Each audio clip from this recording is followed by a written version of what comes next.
tardes. Hoy vamos a hablar sobre algo que es bastante común, la patología anorrectal. ¿Cuántos de aquí tienen hemorroides? ¿Ninguno? Entonces son anormales todos, porque todo el mundo tiene hemorroides.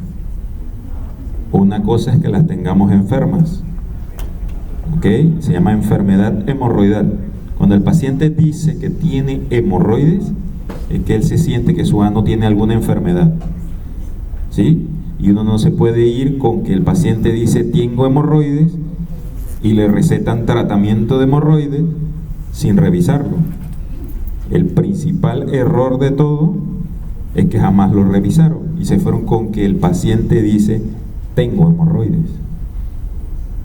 Y yo en el 2015 pude tener una crisis de hemorroides, pero no necesariamente en el 2025 nuevamente es hemorroides. Puede ser una fisura, puede ser otra cosa. Entonces al paciente hay que revisarlo cada vez que uno lo atiende. Si es el ano, es como el ginecólogo. Si la paciente va y él no la revisa, no revisa su vagina, no está haciendo nada. Entonces la atención es incompleta. Si el médico que va a ver una patología no rectal solo hace la historia y no hace el examen físico, no hizo una atención adecuada. Grábense eso en la mente de inmediato. O sea que el paciente se tiene que bajar el pantalón y su ropa interior. Lastimosamente es así. Y las personas que no quieren hacer eso, entonces tienen que hacer alguna especialidad, porque ni medicina general se puede dar ese lujo, pero tendría que hacer una especialidad que no requiere revisar al paciente, o sea que no tienes que atender ningún paciente, ¿sí? Puede ser un radiólogo y no tienes nunca que bajarle el pantalón al paciente, ¿sí? Puede ser un investigador y solo haces investigación en el Gorgas y no tienes que no hablar con ninguna otra persona. Puede ser patólogo y no tienes que revisar a ningún paciente, pero los demás tenemos que revisar al paciente, ¿ok? Así que si a alguno de ustedes de aquí no le gusta conversar con nadie, no quiere hablar con nadie, esas son las opciones que tienen, porque no pueden ser médicos generales, porque el médico general tiene que revisar al paciente. Entonces, la anatomía normal que todos tenemos es que tenemos una región perianal y una región intranal. La región perianal es todo lo que está a 5 centímetros alrededor del ano, como ven ahí en la figura inferior derecha, ¿verdad? Si es la E, es una lesión glútea, no es perianal, pero si es la D, sí. ¿Y cómo sabemos eso al examen físico? ¿Con una regla medimos si hay 5 centímetros ahí enfrente del paciente? No.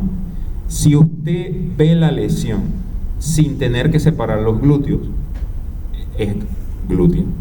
Pero si usted no ve nada y al separar los glúteos es que ve, entonces es perianal, ¿ok? Si usted ve que tiene un absceso desde el glúteo y cuando separa los glúteos ve que eso extiende hasta el ano, entonces es un absceso perianal que va hasta el glúteo, ¿sí? Pero si es aislado allá en el glúteo, no tiene nada que ver con el ano, ¿sí? Entonces, en la parte intranal podemos dividir el canal anal en 3 partes: el canal anal alto o superior, medio e inferior. En el alto vamos a tener la unión anorrectal, vamos a tener el músculo puborectal o el piso del elevador, el del ano, ¿ok? En el tercio medio vamos a tener el esfínter anal interno y el esfínter anal externo. Ahí vamos a encontrar las columnas de Morgagni, y en la parte inferior vamos a tener la línea dentada hacia abajo, y ahí solo vamos a tener esfínter anal externo, no vamos a tener esfínter anal interno. En la línea dentada podemos ver que ahí están las criptas anales, que es por donde drenan las glándulas anales. Si la cripta se obstruye, la glándula anal es funcional y no puede drenar hacia la cripta, se obstruyó la glándula, y al obstruirse hace un absceso anal.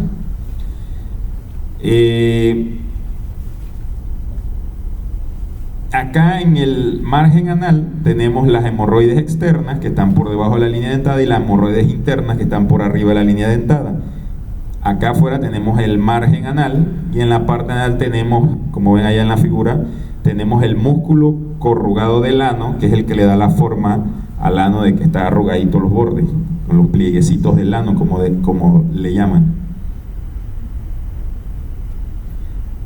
En cuanto al músculo, el esfínter anal externo tiene tres porciones: la porción subcutánea, que es la que está en el tercio inferior, la porción superficial y la porción profunda, que se une con el músculo puborectal, y el músculo puborectal es uno de los tres músculos que compone el elevador del ano, que es el puborectal, el pubococcígeo y el iliococcígeo, como ven allá en la figura de la derecha, los tres nombres laterales a la derecha, debajo de la uretra.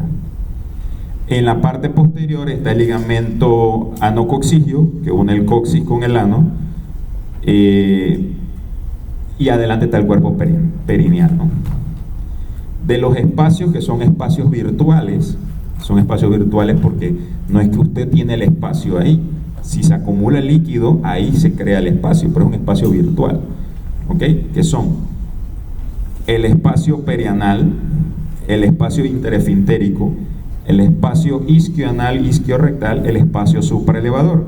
El espacio posterior está el espacio posanal superficial, el posanal profundo, que está dividido por el ligamento anococcígeo que está allá. Entonces el ligamento anococcígeo, espacio posanal profundo, y acá está el espacio retrorectal.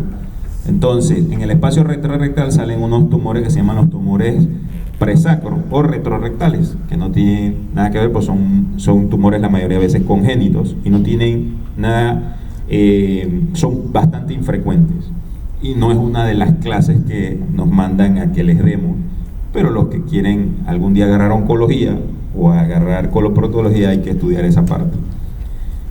En la parte general acá sabemos que el espacio posanal se comunica en forma de herradura hacia los laterales con el espacio isquioanal, y esos son al comunicarse es lo que pueden hacer el absceso anal en herradura, que es una forma en U, ¿sí? Y es uno de los abscesos más dolorosos que hay. En cuanto a los reflejos, tenemos el reflejo anocutáneo. Eso quiere decir que si usted va a revisar al paciente y usted le va a poner un poquito de anestesia local, él solamente con sentir que la aguja se acerca, inmediatamente se activa el reflejo y él no puede controlar que el ano se contraiga. Entonces eso quiere decir que la vía nerviosa está íntegra. El reflejo de la tos es que cuando usted tose, se contrae el esfínter involuntariamente. Entonces por eso que una cirugía anorrectal duele demasiado.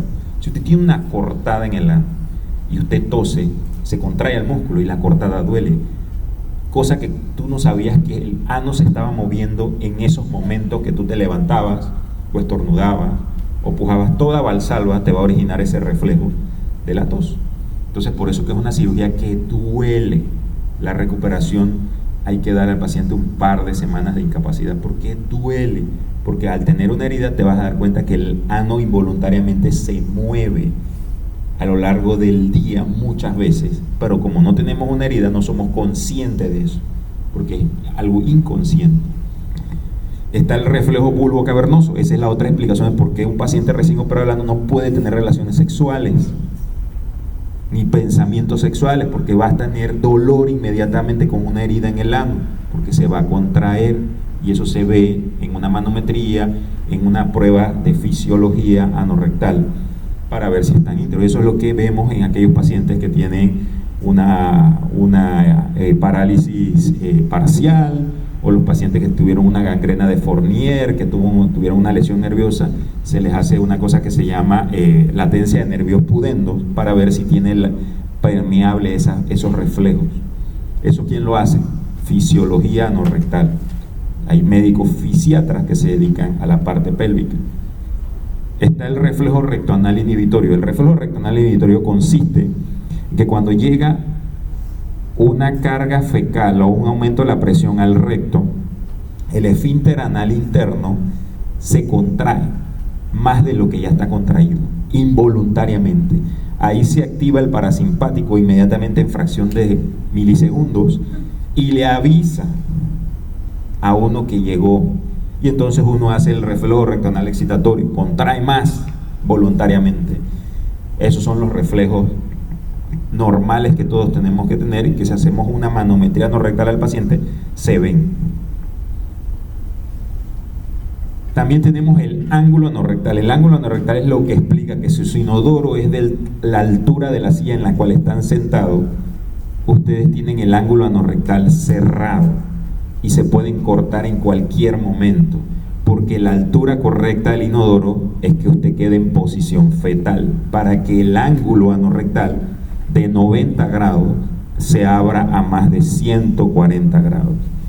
Cuando usted puja, el músculo puborectal se relaja, el recto se contrae, se relajan los esfínteres y el ángulo anorrectal se abre y usted puede evacuar las heces.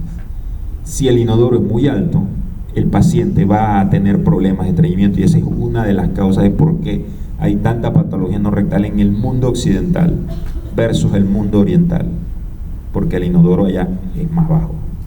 Entonces al paciente hay que corregirle. Si es una persona de 1,60 m, cualquier inodoro en Panamá le está estreñiendo, tiene que usar un banquito. Y esa es la explicación. Hay un estudio en Massachusetts de unos estudiantes, pusieron un banquito a 30 personas, los primeros 15 días, sin banquito, y ellos referían mucha dificultad para evacuar.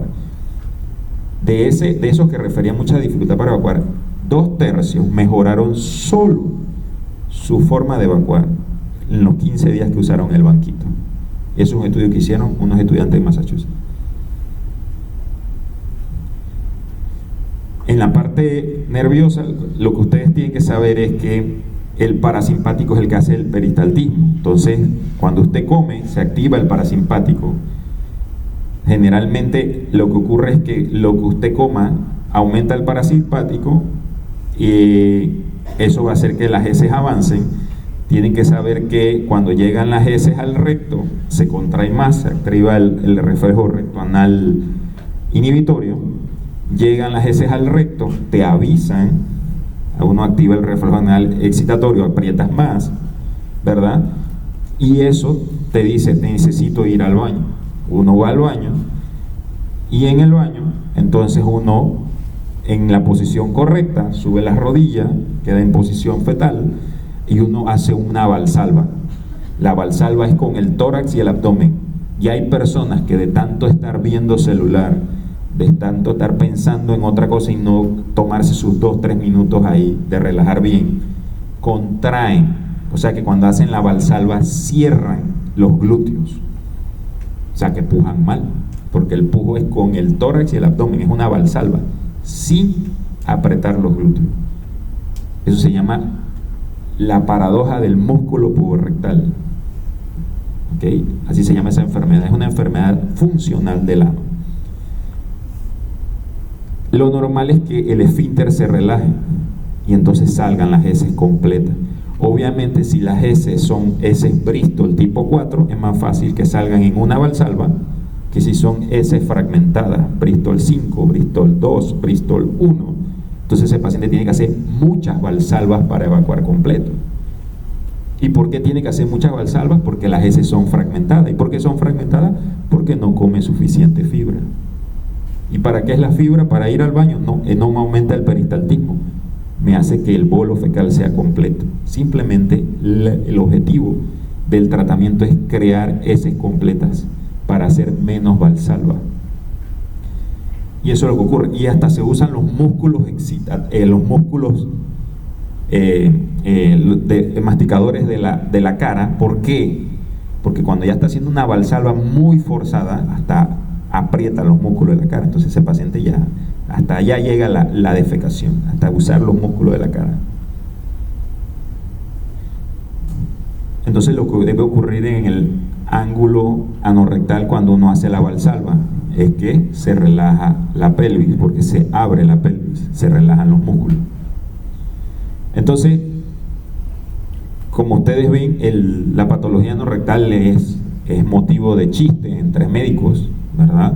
Es motivo de bullying, ¿verdad? Y por eso hace que muchos de nosotros, cuando nos sentimos algo, hasta evitemos ir a atendernos. Imagínense en un paciente que no tiene la educación de ustedes, que la familia o en el barrio sepan que tiene que ir al coloproctólogo para que lo revisen. Evita eso. Esa es una de las explicaciones por qué todo llega tarde.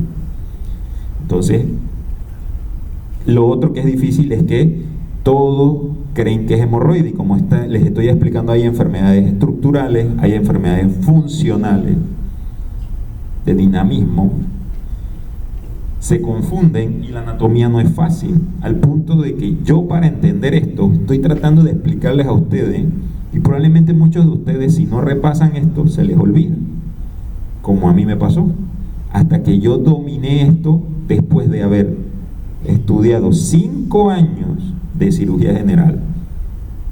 Todavía no lo entendía, al punto de que si llega un cirujano general, una fístula anal, si él lo opera, no tiene la capacidad de entender todo lo que le puede ocurrir al paciente y puede hacer una mala práctica, ahí sí. Y por eso la mayoría de los cirujanos generales dicen, esto es del coloproctólogo, porque es un cirujano general que todavía a los 5 años no entendió esto, que necesitas ir 2 años fuera de este país a vivir allá y hacer una nueva residencia para entender esto. Y esta charla, estudiarla y estudiarla por esos 2 años, hasta que lo entiendes. Así de complejo es el ano. O sea que el ano es un órgano de una subespecialidad. Porque si ustedes me preguntan, un colon laparoscópico, un colon robótico, se lo tira un cirujano oncólogo, un cirujano general, un coloproctólogo, hace lo mismo que yo. Lo que me diferencia a mí de todos ellos es la parte anorrectal. Es lo que me vuelve subespecialista. Yo no aprendí a operar colon de coloproctólogo, eso lo sabía hacer desde la residencia de cirugía general. Pero una hemorroide realmente bien operada la aprendí a operar estudiando coloproctología. Entonces a veces menosprecia, el personal de salud menosprecia una cirugía anorrectal. Una cirugía anorrectal, aunque es corta, es ambulatoria, es una cirugía de un subespecialista. Y por eso es que viene un subespecialista, no un cirujano general, a darle la clase de patología anorrectal.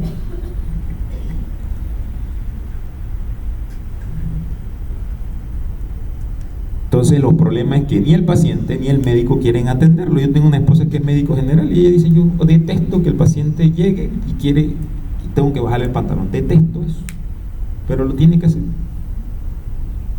¿Sí? Lo tiene que hacer. Entonces está la cultura del machismo, los mitos, el folclore.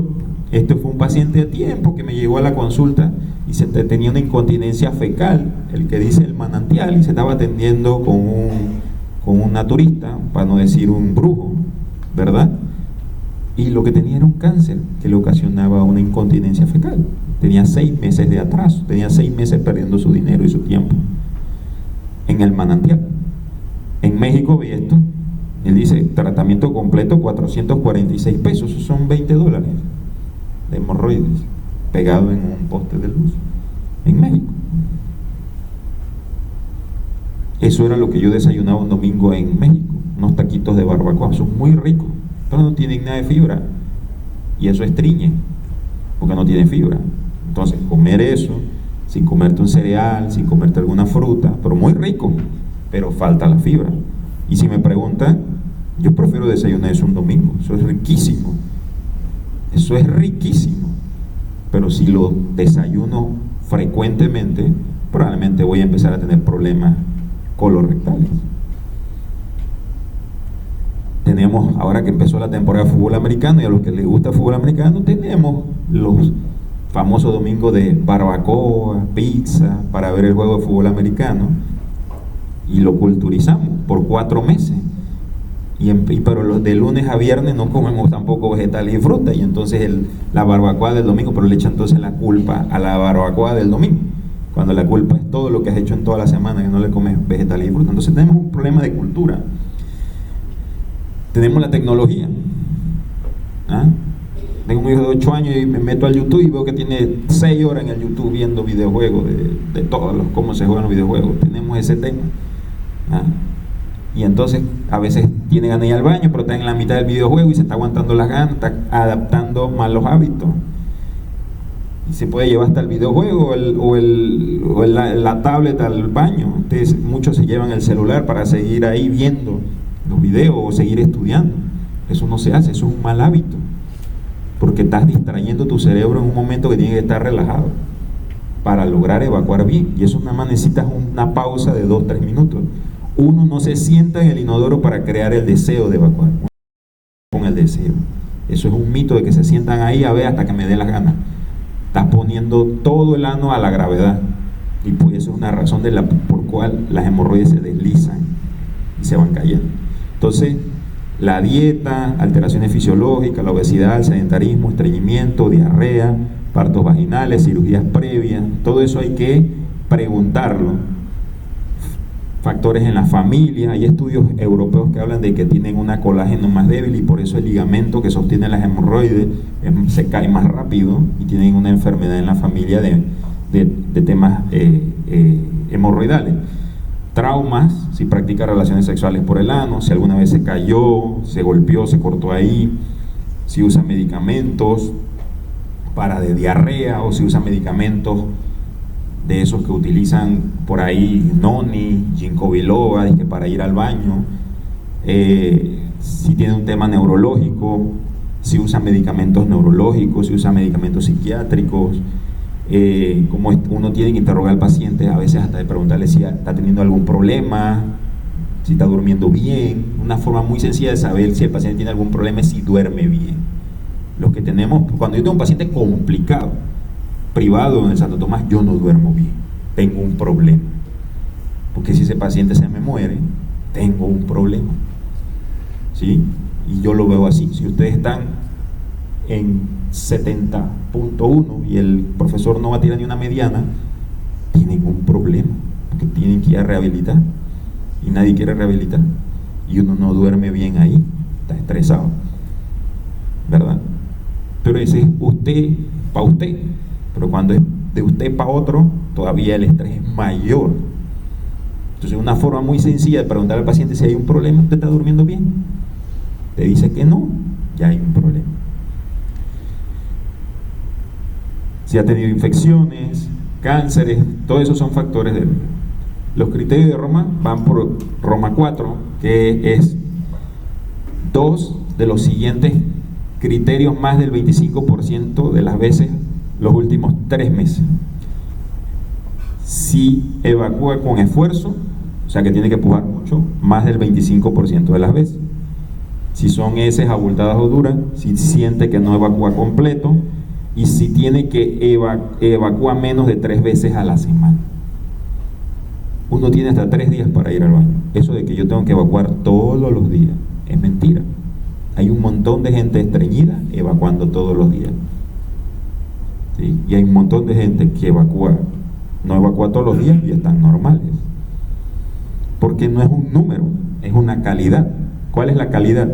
Que las heces, la mayoría de las veces, sean tipo 3 o 4, perfecto es tipo 4, más del 75% de las veces, porque esas son las que yo voy a sentir que con una valsalva evacué completo, eliminé todo, no importa si no voy todos los días. ¿Sí? Si te va todos los días y va 2-3 veces, es un campeón. Come, desayuna, va, almuerza, va, cena, va.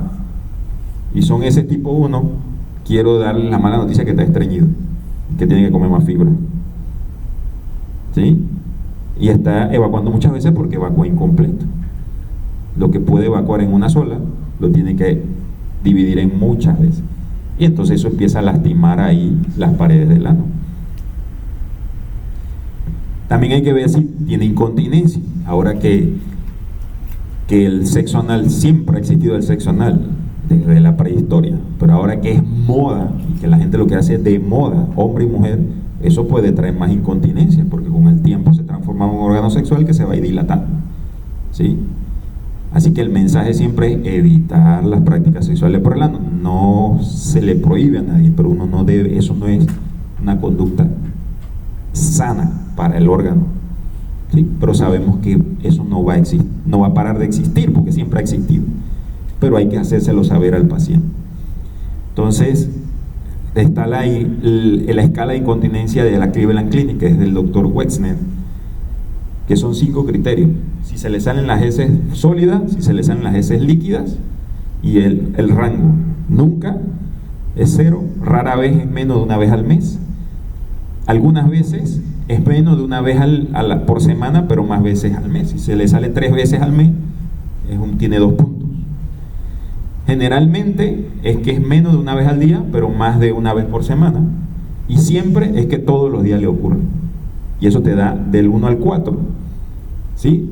Una incontinencia leve es que tiene menos de 6, o sea 5, tiene hasta 5. De 0 a 5 es incontinencia, de 1 a 5 es incontinencia leve.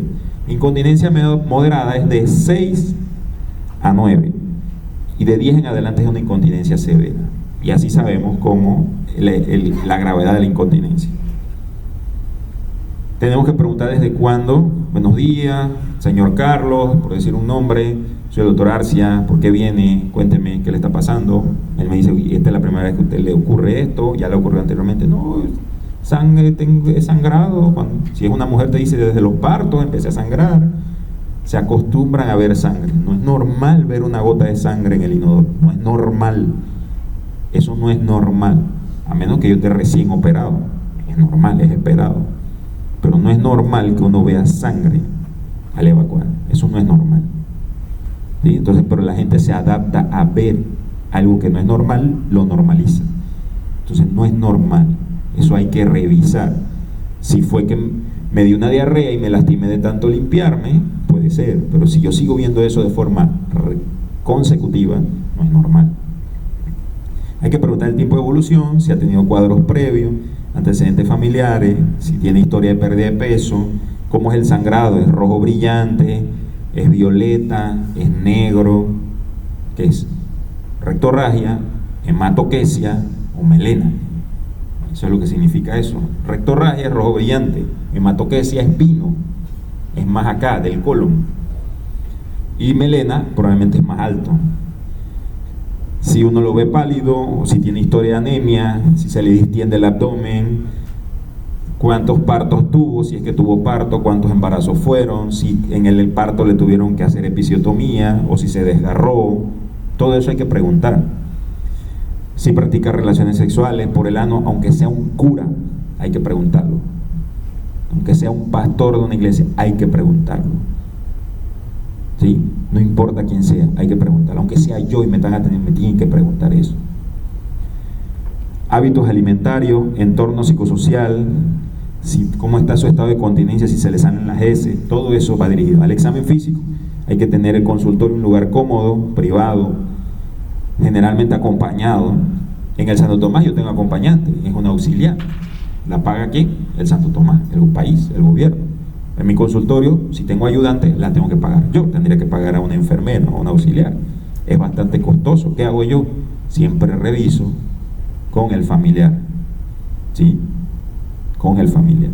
Generalmente las damas van a acompañar. Y los hombres, generalmente la esposa está afuera. Y uno dice, te vino con su esposa, venga, pase. ¿Sí? Eso. En decúbito lateral izquierdo, guantes siempre deben ser dobles. Nunca confíen en un solo guante. Los guantes se rompen hasta un 20-25% según los estudios. No confíen en un solo guante. Doble guante. Una buena lámpara, puede ser lámpara de pie o una de cabeza. Bastante gel. No es un poquito de gel, es bastante. Y hay que, antes de introducir, hay que lubricar afuera primero. Antes de introducir. Gasa, bata, mascarilla. Hay que separar gentilmente los glúteos. Recuerden que esa es una zona sensible y está el tabú de esa zona. Hay que separar gentilmente.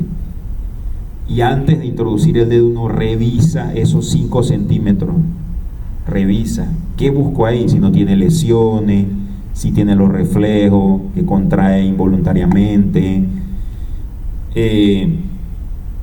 si no hay un color de piel, si no hay algo abultado, si le duele nada más con separar los glúteos, no he hecho más nada que separar los glúteos y le está doliendo, algo tiene. ¿Ok? El tono de los esfínteres en reposo tiene que estar cerrado. Si usted separa los glúteos y el ano se abre, que ve usted adentro del conducto, ese paciente tiene una debilidad de los esfínteres. Y hay pacientes así.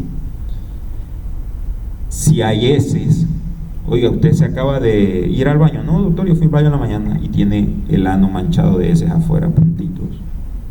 ¿Okay? Eso te habla de que probablemente tiene un escape involuntario. Si fue recién, quizás no se está limpiando bien. Pero si fue hace rato, probablemente está teniendo evacuación incompleta y le está teniendo un liqueo ahí o tiene una incontinencia.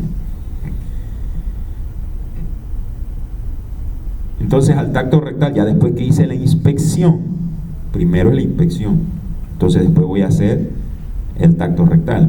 En el tacto rectal no es solamente introducir el dedo y si es hombre buscar la próstata y salir, como hacen los urólogos, no. Yo en los hombres le tacto la próstata, pero también tengo que ver esto, el tono de los esfínteres.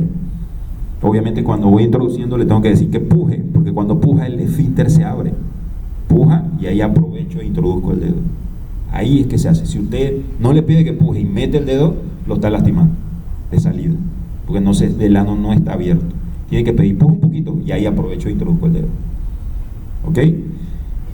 Y ahí relájese, porque ahí una vez hay una impresión de cualquier persona, ahí no es normal tener un dedo adentro en el ano, entonces ahí relájese un momentito, ahí siento el esfínter en reposo, espero un par de segundos y queda en reposo. Ahora puje de nuevo, puje, debo sentir cómo abre el esfínter, eso, todo eso en el tacto rectal.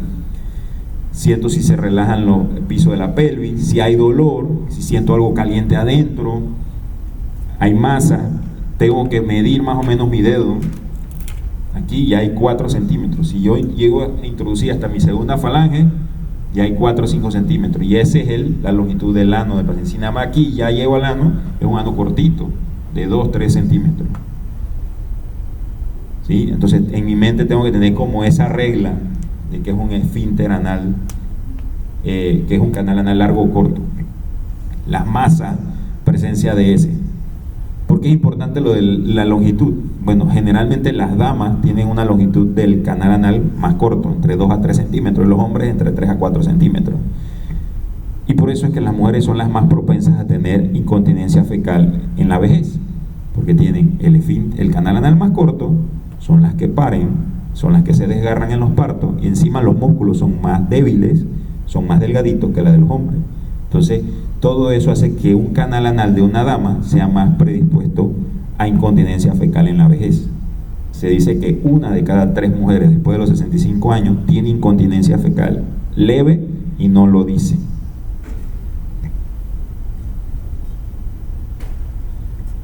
Se puede hacer una anoscopía, una rectosigmoidoscopía y una colonoscopía en lo que están indicados. Ese es un anoscopio y ese es el colonoscopio. Las indicaciones de una colonoscopía, de una revisión completa del colon, es anemia, sangre, heces ocultas, edad mayor de 45 años, sin importar si no tenga nada. Ya a los 45 años tiene que hacerse un examen de evaluación del colon. Si tiene antecedentes familiares de pólipo, cáncer,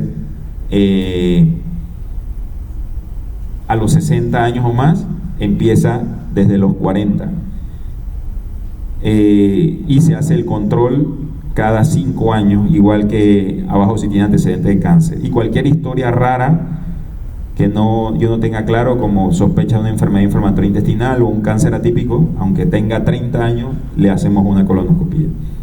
¿Cuál es el tratamiento? Corregir todos los factores extrínsecos, aumentar la fibra, que relaje los esfínteres, tomar más agua, hacer actividad física, mejorar los hábitos defecatorios en el inodoro y que tenga un buen ciclo entre actividad y reposo. Relajar los esfínteres es hacer baños de agua tibia. Si usted se mete a una piscina con agua tibia, 15 minutos y usted sale con los músculos relajados del cuerpo, todo. Entonces, cuando uno le duele el ano, está contraído el esfínter. Entonces, cualquier patología en el ano contrae el esfínter. Entonces, parte de cualquier patología en el ano es relajar el esfínter. ¿Y cómo relajar el esfínter? Tírese agua tibia, arrójese agua tibia. Ahora que hay regaderas con agua tibia, póngase agua tibia ahí, 10, 15 minutos. En las mujeres hay que tener más cuidado de decirles que hagan lo del baño de asiento con agua tibia, ya que cuando ellas sumergen, pasan a veces hasta 15 días haciendo eso y les da hongo vaginal por la humedad. Entonces es un poco más difícil con las mujeres. O sea, yo tengo mucho cuidado de decirles que hagan los baños, que se sumerjan, porque después quedo yo mandándolo al ginecólogo por una infección vaginal o yo tratando de corregirle una infección vaginal. Así que yo prefiero que no sean baños de agua tibia, sino que se arrojen. Pero esa es mi preferencia. Si ustedes van al libro, dice 6 baths, baños de agua, baños de asiento. Un suplemento de fibra. Si usted hoy venía tarde y se comió, no sé, una empanada y una chicha naranja, no comiste fibra. Si te tiras 1 o 2 cucharadas de un suplemento, te comiste 2 frutas. Eso es lo que te da un suplemento de fibra. Y en el almuerzo traías tu almuerzo, y ahí si traías tu ensalada, bueno, ahí tenías 5, 8 gramos de fibra. Con los 10 gramos que te comiste en el desayuno con el suplemento, van 18 gramos. Y ahora en la cena, que ya vas más tranquilo, te comes algo que tenga fibra, completaste los 20, 25 gramos que pide el cuerpo de comer fibra todos los días. Si nada más te comes la fibra del almuerzo, comiste 8 gramos de fibra y no vas a alcanzar en la cena los otros 15 gramos que te hacen falta. Entonces, si fallas en alguna de las 3 comidas, la fibra, el suplemento de fibra te sustituye esa fibra. Y para eso es el suplemento de fibra. Probablemente todos en el planeta tengamos que usar algún día un suplemento de fibra. Cambiarle lo del ángulo anorrectal. Y bueno, para cuando hay que operarlo, los coloproctólogos lo que hacemos es el perioperatorio, explicarle todo esto al paciente, que entienda lo que tiene que hacer después, lo que tiene que hacer antes. Si usted no le explica al paciente y lo opero de hemorroides, no cambió la fibra, el primer día cuando está todo cortado ahí, y que bueno, doctor, ¿y qué es lo que tengo que comer? No está ni orientado. Lo que tiene que comer es comida con fibra, para hacer las heces completas y no lastimarse mucho. Quizás los primeros 2 o 3 días, una dieta líquida, todo blando, pero ya después tiene que empezar a evacuar completo, para que se lastime lo menos posible las heridas. Se prepara mecánicamente, generalmente si es anorrectal le hacemos enemas, y si es colorectal hay un debate si se prepara el colon o no según las guías de Leras. Bueno, no, desde hace 3 años hay una evidencia contundente de que las bacterias juegan un rol en la dehiscencia de la anastomosis, y por lo tanto se preparan los colon con antibióticos orales y preparación mecánica, y eso ya está, cada día es más la evidencia. Generalmente la cirugía anorrectal se puede hacer con anestesia regional, también se puede hacer con anestesia general, se puede hacer boca abajo o en supino, prono o supino la cirugía. Entonces, esta tabla es muy importante. Dolor, ¿qué da dolor? La hemorroide externa trombosada, eso da dolor. O sea, la hemorroide de afuera que se me inflama, y al edematizarse la sangre se coagula. Eso genera una protuberancia muy dolorosa y da dolor, pero tengo que verla. Si no veo nada, entonces no es una hemorroide trombosada. Una fisura es una cortada que voy a ver, un absceso, voy a ver los cambios inflamatorios. El prurito, si se empieza a lastimar y está todo sollado, se llama anitis, voy a ver los cambios de cómo está todo sollado. Entonces yo lo voy a ver, con la inspección me voy a dar cuenta de lo que tiene el paciente. Un Crohn, puedo ver unos pliegues del ano exacerbado, una fístula, una fisura toda gigantesca, anormal. Eso puede dar dolor. Sangrado, las hemorroides internas. No veo nada afuera que sangre, las hemorroides internas. Las hemorroides internas sangran sin dolor, y las hemorroides externas duelen sin sangrado. Cuando el paciente dice que duele y sangra, ya no es hemorroide. Duele y sangra al mismo tiempo, no es hemorroide. Pero doctor, yo le veo 3 hemorroides ahí afuera.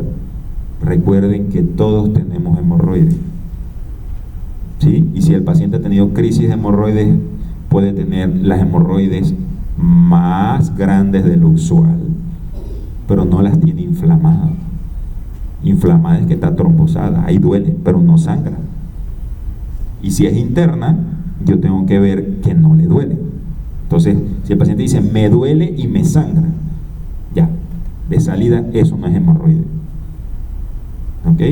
que duele y me sangra es fisura. Estoy cortado, va saliendo, me duele y empieza a sangrar. Eso es una fisura. Entonces, una fisura. O a veces cuando la hemorroide externa está trombosada, duele sin sangrado, pero estuvo tan inflamada que la piel cedió y se ulcera y rompe y empieza a drenar el coágulo, pero ahí se le quita el dolor al paciente. Doctor, me estaba doliendo y ahora empecé a sangrar. ¿Y te sigue doliendo? No, ya se me calmó el dolor, pero ahora estoy preocupado porque estoy botando un poco de coágulo y no paro de botar coágulo.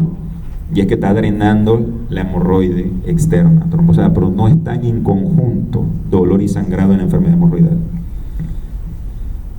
Una fístula, un cáncer, una enfermedad inflamatoria, una proctitis por infección de transmisión sexual da mucho dolor y da sangrado con moco. Uno le pregunta, ¿tienes moco? ¿Ves moco en las heces? Sí, tiene una proctitis por alguna enfermedad de transmisión sexual. El prurito, unas hemorroides que se prolapsan. Uno le pide al paciente cuando puja, no ve que ella se prolapsa, son hemorroides grado 3, grado 4. O él mismo te lo dice, no, y a mí se me sale la hemorroide, yo me la meto y ella se mete en sola, él te lo dice. El grado de la hemorroide con la historia del paciente te la dice. La fístula, una incontinencia, condilomas, que son verrugas por papiloma, un prolapso rectal, generalmente prolapso rectal son gente adultos mayores. No, yo tengo 80 años, van a considerar, no, es que se me sale la hemorroide. A los 80 años es muy difícil sufrir de enfermedad hemorroidal. Cuando es un prolapso, probablemente es un prolapso rectal. De 100 pacientes, 99 va a ser un prolapso rectal y uno podría ser una hemorroide. O sea, porque está fuera del rango de edad de las hemorroides. Una papila anal, que es la parte donde está la línea dentada, que se creció, y generalmente eso va ligado a que el paciente se fisura, se corta. Entonces hace una papila anal y hace un colgajo anal, que es un pliegue grande.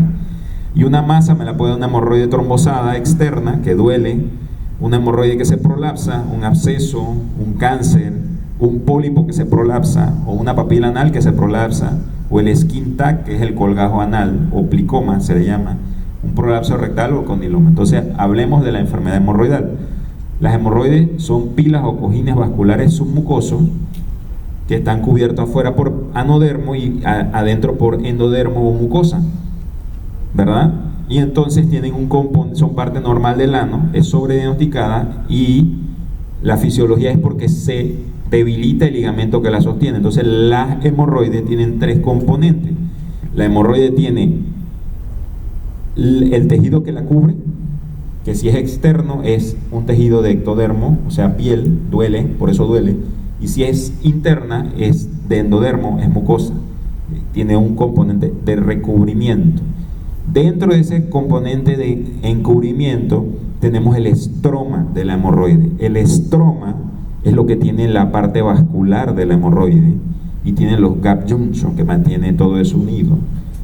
Entonces la hemorroide normalmente cuando llega a presión al ano, ellas que brindan un 15% de la continencia en reposo, y ellas probablemente se distienden un poquito para cerrar el ano junto con el esfínter, y cuando ellas las heces van a salir, ellas regresan a su posición. O sea que ellas tienen un efecto, una función en el ano que ayudan al esfínter a mantener la continencia al 100%. Y el otro componente es el tejido de sostén o anclaje, que se le conoce como el ligamento de Treitz. Generalmente son 3, una izquierda lateral y 2 derechas, una anterior y posterior. Hay externas, internas y mixtas. La escala de Goliger las clasifica las internas en grado 1, grado 2, grado 3, grado 4. No existen hemorroides externas grado 3. El que pone hemorroide externa grado 3 y tuvo en esta clase se durmió. No es hemorroide externa grado 3, eso es un error. Las hemorroides externas no tienen una clasificación. Las hemorroides externas o están inflamadas porque están trombosadas o no, ya, o tienen síntomas o no tienen síntomas. No hay clasificación para las hemorroides. Pero las hemorroides internas sí tienen una clasificación de Goliger: grado 1, grado 2, grado 3, grado 4. según la historia del paciente. ¿Se salen o no se salen? Grado 1, no se salen. Pueden sangrar sin salirse. Grado 2, se salen. Y esas pueden dar sangrado, prolapso, prurito, manchado, igual que las grado 3. Y las grado 4 están afuera y ese paciente está liqueando constantemente moco, está sucio siempre. Esta es una tablita de cosas que tienen fibra. Como ven, las lentejas, los frijoles, eso tiene mucha fibra. Y acá, lo que nos gusta el pan para desayunar, miren, 0.6 gramos, una rebanada de pan, no tiene nada de fibra. El arroz no tiene nada de fibra, eso es carbohidrato. ¿Ah? Lo que nos gusta, bueno, integral, pues, ok, 2 gramos, pues, 2 gramos de fibra, no tiene nada. Una pera, 5.5 gramos de fibra, eso tiene fibra. ¿Ah? Una manzana, 4.5 gramos de fibra, eso tiene fibra. Entonces eso es lo que hay que explicar al paciente, tiene que comer cosas con fibra. Unas uvas, me tengo que comer 20.000 uvas para llegar a 5 gramos de fibra. No tiene mucha fibra la uva no. Entonces ustedes esto lo pueden encontrar en internet, qué alimentos son los que tienen más fibra. ¿Qué pasa con las miniestras? Tienen mucha fibra, pero son fibras insolubles que algunas personas cuando comen eso se llenan de gases, entonces tienen molestias de gases. Entonces hay que tener cuidado con las fibras insolubles. No importa el grado de hemorroides, el manejo médico que les acabo de explicar es lo ideal. Y dependiendo del grado, entonces va aumentando la complejidad del tratamiento. Si son refractarias al manejo médico, se les hace entonces procedimientos de anclaje, o sea que se vuelvan a anclar arriba de consultorio, y si no, sería cirugía, que puede ser cirugía de remover la hemorroide o cirugía de fijar la hemorroide nuevamente para que no se deje de caer, o sea, devolverla a su posición natural arriba. Entonces, el procedimiento favorito de consultorio es la ligadura de hemorroides. Se puede hacer en consultorio y se ve así: una liguita que va a estrangular y por isquemia va a caer la hemorroide junto con la liga al tercer, quinto día, y la base del hemorroide nuevamente me va a quedar fijada. Entonces el paciente, si sangraba porque se deslizaba la hemorroide hacia abajo o se le salía, ya se le va a dejar de salir. Pero ese es ideal para, como les puse en la tablita, hemorroides internas grado 1, grado 2 y hasta grado 3. Pero tiene más recurrencia que la cirugía. Pero la cirugía demora más tiempo en recuperación, porque hay que esperar que cicatrice. En cuanto a la cirugía, tenemos cirugía de pexiarla, ya sea con puntos guiados por ultrasonido, se llama HALRAR o hemorroidopexia con ligadura de arterias hemorroidales guiadas por ultrasonido Doppler. Está la hemorroidopexia con engrapadora, que muy poco se usa porque ya se ha dejado de usar porque ha tenido muchas complicaciones a lo largo de la historia, de que ha habido engrapeas mucho y ha tenido fístula secundaria a un exceso de grapeo. Entonces es una técnica que en manos de un experto en grapeo es muy buena porque no duele, pero tiene más recurrencia. En alguien como yo, que no soy experto en grapeo de hemorroidopexia, yo esa técnica no me entrené, me da mucho terror tener una complicación de esa y nunca he querido hacer una. Busco otros métodos de operar. Está la hemorroidectomía con tijera, con bisturí, con dispositivos de energía para no tener sangrado durante la cirugía, pero queda una cortada o una quemada que va a sangrar. Cuando están las externas, que están trombosadas, que es cuando se tratan, entonces hay que extirpar el trombo, o sea que hay que abrir la piel y sacar el coágulo, ¿sí? Y removerle como el techo de la piel, de la cara anterior de la hemorroide externa, y haces una escisión de trombosis hemorroidal, como ven ahí. Una fisura es por un exceso de fuerza del esfínter. No sé si es que nací con el esfínter muy apretado o me corté y después de estar cortado el esfínter se quedó muy apretado y ahora no relaja.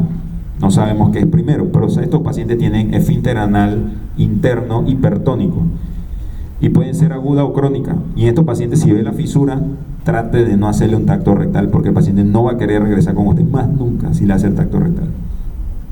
Y aquí es donde se usan las cremas. Como ven, no les mencioné de cremas en el tratamiento de hemorroides. Entonces, ¿para qué sirven las cremas de hemorroides? ¿Qué tiene la crema para las hemorroides? Lidocaína.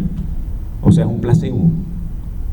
Es para calmar el dolor, pero no está actuando en la fisiología de las hemorroides. ¿Cuál es la fisiología de las hemorroides? Ya dijimos, tiene el esfínter anal hipertónico, tiene que hacer baños de agua tibia, ¿ok? Tiene que, el componente vascular está inflamado, entonces hay que darle algo, y eso se llama fracción flavonoide purificada microdosis, es una diosmina, se llama diosmina, esperidina, son flavonoides, se usan para insuficiencia venosa, también para la hemorroide, porque la hemorroide, 1/3 de la fisiología es vascular, 1/3 es la hipertonía, y el otro tercio es que hacen una valsalva incorrecta porque probablemente las heces están mal, ¿sí? Entonces hay que corregir la forma de las heces, hay que corregir la valsalva, hay que corregir el ángulo anorrectal, hay que corregir el tono del esfínter, pero en ninguna de las fisiopatologías dice hay que poner lidocaína. O sea que si usted le da una crema de lidocaína a un paciente que su síntoma es sangrado, usted no está actuando nada ahí. Si el síntoma es dolor, pues dele una crema con lidocaína. Tiene dolor por la hemorroide, dele una crema con lidocaína. Pero eso no está actuando en la fisiología así. Y entonces el paciente dice, me han recetado esta crema, fui al otro médico general y me dijo que esta no, que esta es mejor. Y cuando acuerda, le dieron 5 cremas diferentes de hemorroides. Y no le dieron el flavonoide, no le dieron suplemento de fibra, no le hablaron de tomar más agua, de comer más vegetales y frutas, no le hablaron de lo que realmente es la causa del problema, sino se fueron solo a corregir el síntoma. Y para eso es esta clase, para que ustedes no receten solo corregir el síntoma, sino corregir la causa. Y se la estoy tratando de explicar lo más despacio posible para que lo entiendan. Entonces, en la fisura hay aguda y crónica. Aguda, menos de 6 semanas. Crónica, más de 6 semanas. Entonces, generalmente son en la línea imaginaria del ano anterior a posterior. Usted lo parte así y pone un reloj y pone a las 12 o a las 6. Entonces, anterior o posterior son las fisuras. Cuando son laterales, hay que tener en fisuras atípicas, se llaman. Laterales puede ser por violación sexual, puede ser por enfermedades de transmisión sexual, puede ser por enfermedad inflamatoria intestinal, puede ser por cáncer. Entonces, a ese paciente hay que investigar esa fisura y probablemente referirlo para que alguien le tome una biopsia.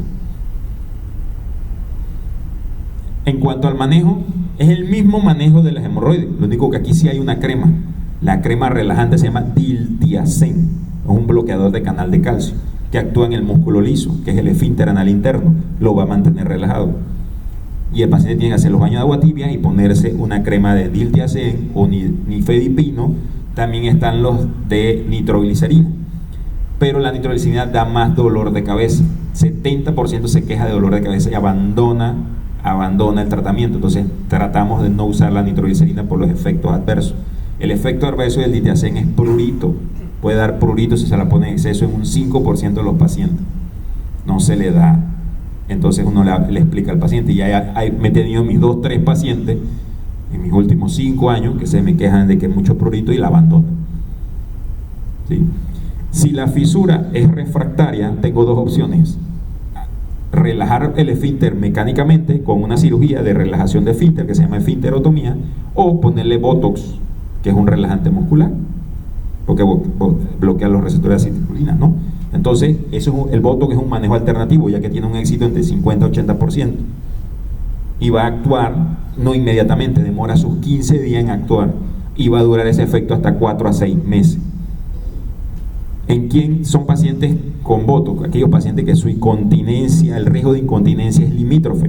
Puede ser un paciente que lo operaron de una fístula hace años atrás y ahora tiene una fisura, ya tiene una lesión en esfínter por la fístula, entonces hacerle otra lesión en una cirugía como que no. O aquel que ya operaron una fisura y como que no terminó de curar bien, tienes una opción alternativa de quizás ponerle botox para no volverle a hacer otra esfinterotomía y cortarle más el esfínter. Y la cirugía, antes se hacía dilataciones anales, ya eso no se hace. La cirugía está abrir el esfínter, la piel, buscar el esfínter anal, meterte entre el espacio interesfintérico y hacer una lesión intencional que no debe cruzar más allá de la línea dentada, o sea que no debe ser más de 1 centímetro, para relajar el esfínter anal. Entonces estas son fotos de fisuras, como ven ahí. La foto a la izquierda es una fisura anal posterior aguda, y cuando ya tienen esos plicomas, que no es hemorroide, las hemorroides, esto es una pequeña hemorroide, pero esto no es una hemorroide, esto es un colgajo anal, un plicoma, y aquí se ve la papila anal hipertrófica y el esfínter expuesto. Entonces este es el colgajo, esta es la fisura que está el esfínter expuesto, y esta es la papila. Eso se llama la tríada de Brody. La tríada de Brody es patognomónico de una fisura anal crónica. Un absceso anal se llama la teoría de Parkes, tanto el absceso como la fístula. La teoría de Parkes dice que se obstruye la glándula porque la cripta anal se inflamó. ¿Qué inflama la cripta anal? Una diarrea, un cuerpo extraño, una enfermedad inflamatoria. Entonces se obstruye la glándula y no tiene por dónde drenar. Entonces, al no tener por dónde drenar, hace un absceso en los espacios virtuales que les expliqué. ¿Y cuáles son los síntomas? Dolor, fiebre. Y el tratamiento es incisión y drenaje. Clásico error de medicina general es que al absceso anal le dan antibiótico por 5 días. Regresa el paciente a los 5 días. No se curó, obviamente. No se cura porque tiene pus. Y hay que abrir eso y drenar la pus. Entonces el tratamiento, el antibiótico solo se le da a pacientes inmunocomprometidos. Se da incisión y drenaje más antibiótico. En un paciente, cualquiera de ustedes inmunocompetente, el tratamiento es incisión y drenaje y no hay que dar antibiótico. Es más, si le hacen un hemograma al principio de la enfermedad, no tiene leucocitosis ni neutrofilia. No tiene respuesta inflamatoria, es local. Entonces el antibiótico no funciona. ¿Qué hace el antibiótico? Lo estás conteniendo, y puede ser que el absceso empiece a buscar por dónde salir y te sale una fístula compleja porque drenó de una forma. Entonces la cirugía del absceso consiste en drenar lo más cerca posible el ano, lo más cerca pegadito al ano, por si queda una fístula o desarrolla una fístula, queda una fístula no complicada. Si le da un solo antibiótico y se drena espontáneamente a la maldita sea, va a salir un hueco en el glúteo y ya tienes una fístula de 10 centímetros de largo, una enorme fístula. Entonces no se le da antibióticos. Si usted tiene un paciente y está en Bocas del Toro y no tiene no hay cirujano, y usted es el médico interno de 2.º año, pues dele antibióticos. Tómese esto y a mañana agarra un bus y vaya a Chiriquí, que hay coloproctólogo, y lo mando para cuarto de urgencia directo. Esa es una opción, ¿sí? Todo paciente con un absceso anal tiene riesgo de fístula, no importa quién lo opere. El riesgo es de 30 a 50%. ¿Por qué? Porque si la cripta no se desinflama, ¿verdad?, entonces va a seguir obstruida, y su nuevo orificio va a ser el sitio por donde yo le drené el absceso, y ese sería el orificio de salida. El orificio inicial es la cripta que se obstruyó, y por eso una fístula es la comunicación entre dos orificios: la cripta anal que está obstruida y el orificio que yo le hice o por donde drenó el absceso espontáneamente. Es su orificio secundario, y el primario está en la línea dentada, y esa es una fístula anal. Entonces este es un paciente con un absceso, como ven aquí posterior a la izquierda de ustedes, tenía un absceso pero tenía una fístula, yo se la encontré. Este es otro absceso que estaba drenando espontáneamente por la línea dentada a la pus, ¿verdad?, el líquido purulento, y le hice su drenaje. Este es otro paciente diabético con un absceso en herradura, una U, ¿verdad?, y tenía varias fístulas. Entonces la fístula es lo mismo, pero entonces ya hay un trayecto. Entonces la enfermedad criptoglandular puede debutar como absceso y ya, muere ahí. También puede debutar como absceso y después desarrollar la fístula, o puede debutar inicialmente directo como fístula, ¿sí? Entonces se dice que es más frecuente en hombres, 7 hombres por una mujer, porque se piensa que tiene algo que ver con los niveles de testosterona. Entonces los hombres somos los que tenemos más testosterona, y dicen que las glándulas son funcionales según los niveles de testosterona del paciente. Entonces, no todo el mundo tiene esas glándulas funcionales. Todos tenemos glándulas anales, 10 a 12 hay. Pero la pregunta es, ¿funcionan? ¿Drenan moco hacia la cripta? No lo sabemos. ¿Ok? Y a veces hay una glándula que drena a varias criptas. Si se te tapa una cripta y la glándula tiene otro sitio de drenaje, no vas a hacer enfermedad. Pero si ese era tu único sitio y tu glándula era funcional, se va a obstruir. Entonces, por eso es más frecuente. Eso es una hipótesis, no es algo que es 100%. No creo que nadie se lo vaya a preguntar.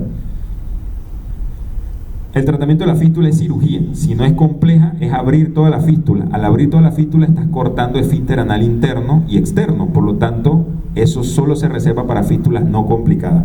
Y las complejas es con no cortar la fístula, sino cerrar el orificio. Y se puede cerrar el orificio con puntos, con clips, con autosuturas, con mismo tejido de la piel. Se hace como un injerto de la mucosa del recto, se levanta la mucosa del recto y se cubre el orificio primario que está en la línea dentada. Se llama avance de colgajo. El LIF es una ligadura del trayecto fistuloso en el espacio interesfintérico y se cubre con un punto el orificio. Pero la clave es tratar el orificio primario. Y la otra opción es hacer una fistulectomía con reparación de esfínter. Entonces, la fistulotomía es esta, que ven ahí, se abre, se destecha la fístula y se curetea todo ese tejido de granulación adverso y se deja abierto para que cicatrice espontáneamente. El LIF es meterte en el espacio interesfintérico, como está la línea derecha, y se interrumpe la línea negra esa, que es el trayecto fistuloso, se interrumpe porque lo ligaste, lo amarraste. Y el avance de colgajo es este: quitas el orificio primario y lo cierras con un punto y cubres con un flap de pared de recto. Todas estas técnicas tienen un éxito máximo de 80%. O sea que tenemos un 20 a 30% de recurrencia de fístula. La que más cura es la fistulotomía. Tiene un éxito de hasta 97%. Pero el riesgo de incontinencia de una fistulotomía puede ir de un 0 hasta un 50%. El riesgo de un LIF, de un avance de colgajo, el LIF es 0 a 1% del riesgo, y el riesgo de avance de colgajo es de un 8% de incontinencia. Son técnicas conservadoras de esfínter porque no estás cortando el trayecto. Entonces, se identifica el orificio primario y se ofrece cuál cirugía. Depende. Si usted tiene una fístula pequeña y su ano es fuerte, una fistulotomía. Si su ano es débil, quizás no una fistulotomía, otra opción. Si tiene una fístula muy compleja, entonces hay que hacer una cirugía conservadora de esfínter. De eso depende. Entonces, una fistulotomía es, como ven ahí, se abre y que cierre por segunda intención. Y por eso puede demorar 6 semanas, 10 semanas en cerrar. Entonces, ¿qué quedó? Quedó una cortada, quedó una fisura. Cada vez que va a evacuar, duele, supura. Pero quedó una fisura profunda. Doctor, ¿pero eso no se infecta? No se infecta. Si la abro y la vuelvo a cerrar, se infecta. Por eso se deja abierta. ¿Y en qué se infecta? Bueno, si no se asea, se infecta, pero como está haciendo lo del agua tibia constantemente, no se infecta, está comiendo fibra, está evacuando mejor. Y estas son fístulas complejas, en donde hemos hecho de todo: reparación de esfínter, como la de abajo, ahí reparamos esfínter.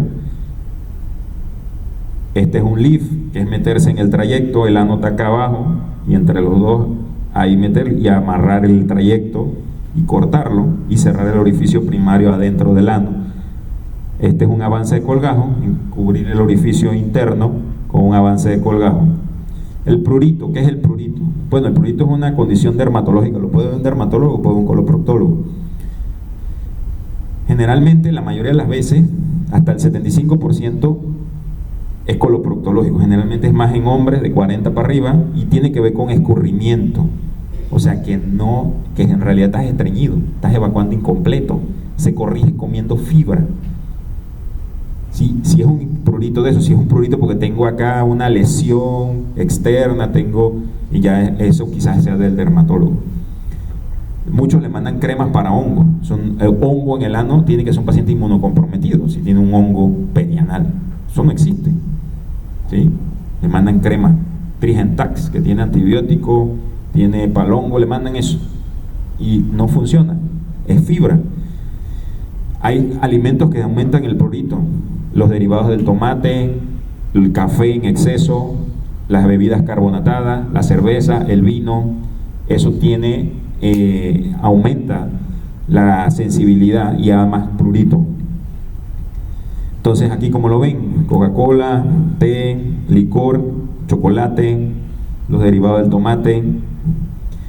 Este es un paciente que se estaba poniendo una crema que tiene lidocaína y betametasona, y según yo era por eso, y le mandé a suspender todo. Y esa es la foto, la primera de arriba a la izquierda y la segunda de arriba a la derecha es al mes. Le empeoró, pero ya había suspendido la crema. Este es un paciente de 29 años. Y después al mes le salió esta lesión en el pulgar. No era un prurito por evacuación incompleta, tampoco era un prurito por la crema, porque ya había parado la crema. Yo inicialmente creí que era la crema, pero lo reevalué. Tienes que venir al mes para ver cómo sigue. El paciente regresó. No, estoy peor, doctor. ¿Qué era? Un Crohn.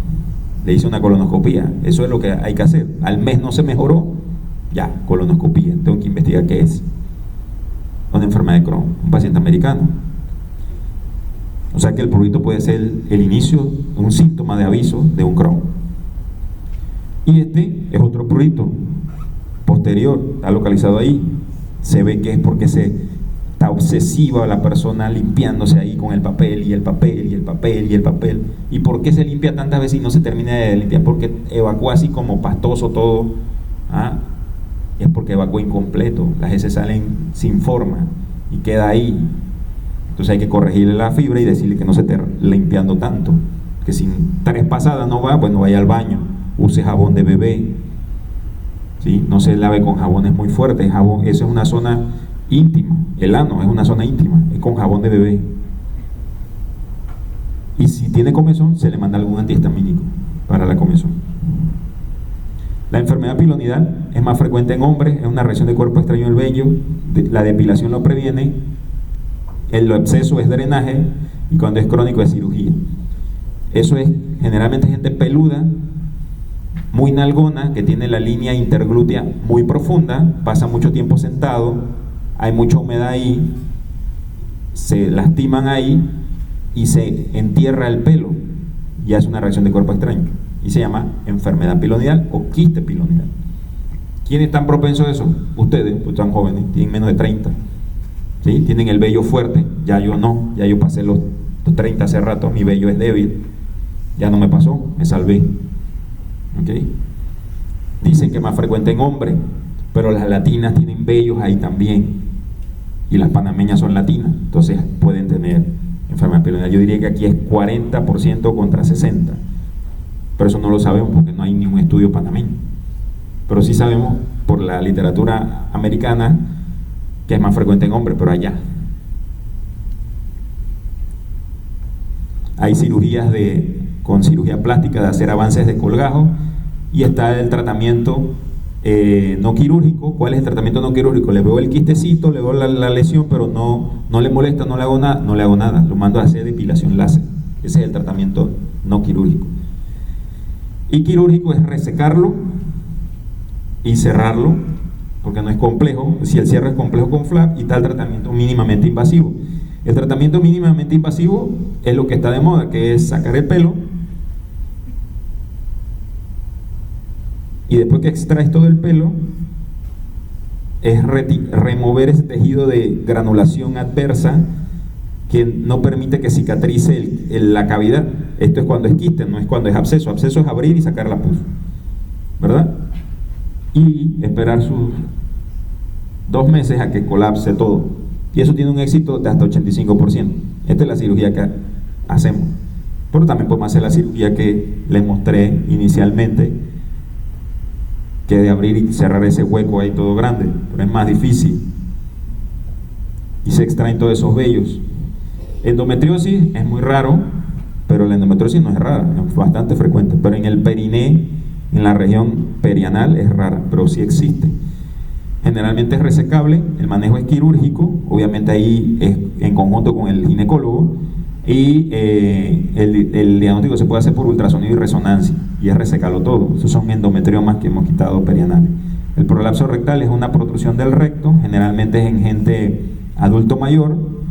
Hay más de 100 formas diferentes de operarlo. Se divide en la cirugía por abordaje transanal o perianal, y está el abordaje transabdominal, que puede ser laparoscópico, abierto o robótico, y que consiste en levantar en el abordaje abdominal es levantar el prolapso y fijarlo al promontorio del sacro con una malla. Entonces, si el paciente es un adulto muy mayor, se decide un abordaje, no un adulto muy mayor, un paciente frágil, que la anestesia es muy peligrosa, que el paciente tiene mucha comorbilidad, entonces mejor es un abordaje perianal, pero eso tiene mayor tasa de recurrencia, hasta de un 20%. Y el abordaje abdominal, la probabilidad de recurrencia es menos del 5%, pero necesitas anestesia general y una cirugía de 3 horas. ¿Por qué es el prolapso? Por un estreñimiento crónico a lo largo del tiempo. Es un valsalva crónico que tiene ese paciente, y ya cuando envejeció todo se debilitó. En las mujeres generalmente están histerectomizadas, no siempre, pero generalmente están histerectomizadas. Este es un prolapso rectal ulcerado, necrosado, que se operó en el Santo Tomás por abordaje perianal, que consiste en resecarlo todo,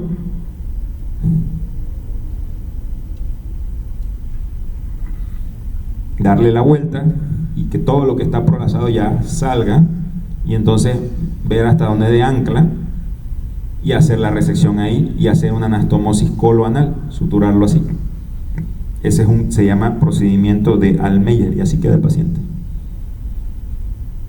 Y una rectopexia es levantar el recto, ¿verdad? Disecarlo de lateral derecho, anterior y lateral izquierdo, y te vas a meter entre la vagina, que es eso que levantaron, y el recto. Te vas a meter y ahí, cuando vas a crear ese espacio, vas a colocar una malla.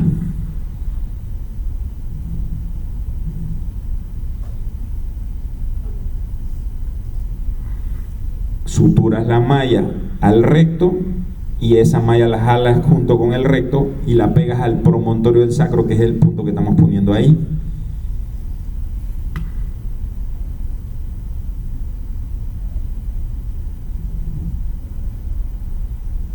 Y después tienes que cerrar el peritoneo, porque esa malla no puede estar en contacto con el intestino delgado, porque se puede ulcerar y romper, porque es una malla no absorbible. También existen mallas absorbibles, es una malla de $80. Existen las mallas no absorbibles, que son biológicas y cuestan $2,000, y son de cadáver de cerdo. También hay de cadáver humano, esas cuestan como $10,000. ¿Sí? Esas mallas se deshacen, y hemos visto que hay más recurrencia del prolapso porque se deshace y nuevamente se cae. Entonces se hace esta, que es la sintética, que tiene una tasa de recurrencia de 1 a 2%, pero tienes el riesgo que erosione el recto, y eso hay que explicárselo al paciente. En Estados Unidos no ponen esa malla. Me ven viendo este video en Estados Unidos y se asustan, pero ellos saben. En Europa sí usan esta malla, en Europa sí. Las enfermedades de transmisión sexual van en aumento, bacterianas, virales y parásitos. Generalmente la más común es la del papiloma. La abstinencia, el papiloma no se... El papiloma no se... la vacuna no lo previene al 100%, pero hay que tener la vacuna puesta. Y al paciente hay que mandarlo a poner la vacuna, aunque ya tenga vida sexual, porque sí tiene una importancia. Probablemente esos pacientes con el tiempo van a desaparecer, ya que a los niños se les están tratando de poner las vacunas esas desde chiquito. Un paciente con una enfermedad de transmisión sexual hay que pedir una prueba de VIH. El coito anal lo que hace es que rompe la barrera del ano, y el ano, el recto es inofensivo, o sea, el recto, su barrera de protección es el cierre. Si usted invade ese cierre, va, y el roce de la relación va a ulcerar la pared del recto, por más lubricante que le ponga, y ahí ya entra la lesión directa. Es una lesión directa de una vez, y es muy fácil por eso transmitirse enfermedad de transmisión sexual vía pene recto. Es muy fácil, ¿sí? Entonces, esa es la razón por la cual se considera las personas que practican sexo por el ano pacientes de riesgo de enfermedad de transmisión sexual. Entonces, pueden ser presentaciones con úlceras, proctitis, proctocolitis y enterocolitis. Generalmente proctocolitis y enterocolitis va a producir una diarrea y el paciente lo más seguro está inmunocomprometido, pero una proctitis o una ulceración generalmente tiene que ver con relaciones sexuales por vía transanal. Lo más común son los papilomas, que es el condiloma anal, y esto nos lleva a hablar del cáncer anal. El cáncer anal es poco frecuente, aunque va en aumento. Los factores de riesgo es practicar sexo por el ano, tener VIH, un mal control de VIH, ser fumador, haber tenido papiloma. Las mujeres que practican sexo por el ano que han tenido papiloma en su cuello uterino lo pueden llevar a la mucosa anal, eso también es un factor de riesgo. Pacientes inmunocomprometidos como posttransplantados, lúpicos que usan corticoides. Inicialmente es confundido con patología benigna y el estirpe más común es el carcinoma escamoso, ¿sí? Ese es el más común. El 70% de los cánceres anales es el carcinoma escamoso y el tratamiento no es quirúrgico, es quimio y radioterapia y la tasa de curación con eso es 90-91%, ¿sí? Estos son ejemplos de cánceres anales. Este era un varón, el de la izquierda, y el de la derecha era una abuelita. Entonces, como ven, son patologías bastante frecuentes, no es fácil, hay que revisar al paciente, siempre hay que descartar cáncer. Eso es como cuando yo fui mi segundo año de internado de San Blas, me llegó un paciente un dolor abdominal y mantiene apendicitis. Que tenía tenía un vólvulo, pensé yo, un vólvulo. Hay que trasladarlo. Llamé al Servicio Aéreo Nacional, hice que un helicóptero cruzara la cordillera a las 5 de la tarde y me monté segundo en el helicóptero y lo mandé. Lo mandé porque iba un paramédico, pero si no hubiera venido el paramédico, tenía que montarme yo y dejar la isla y al día siguiente regresarme. ¿Sí?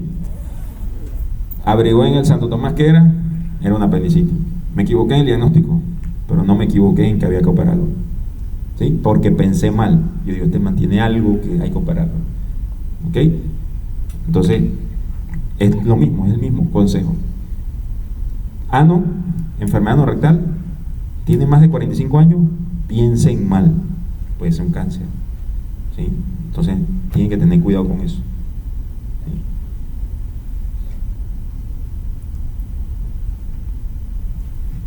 ¿Algún comentario, alguna pregunta hasta aquí?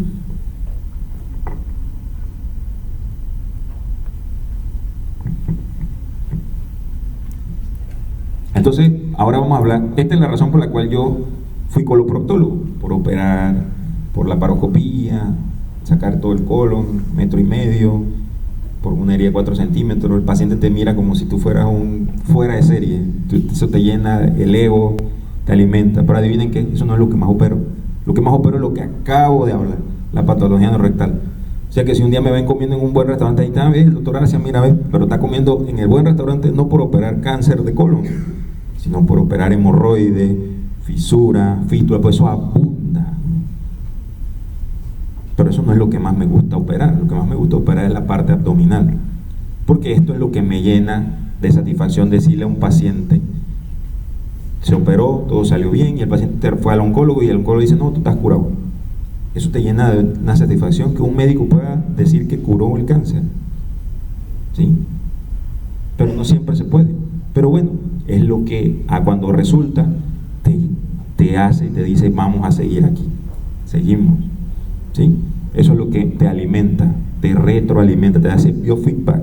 Entonces ustedes tienen que buscar qué es lo que a ustedes los va a alimentar para seguir gastando plata en congresos, para estar aguantando trasnochadas. ¿Qué quieren? Porque ustedes dicen, bueno, ya la facultad de medicina, no, después van a tener que trasnocharse más todavía.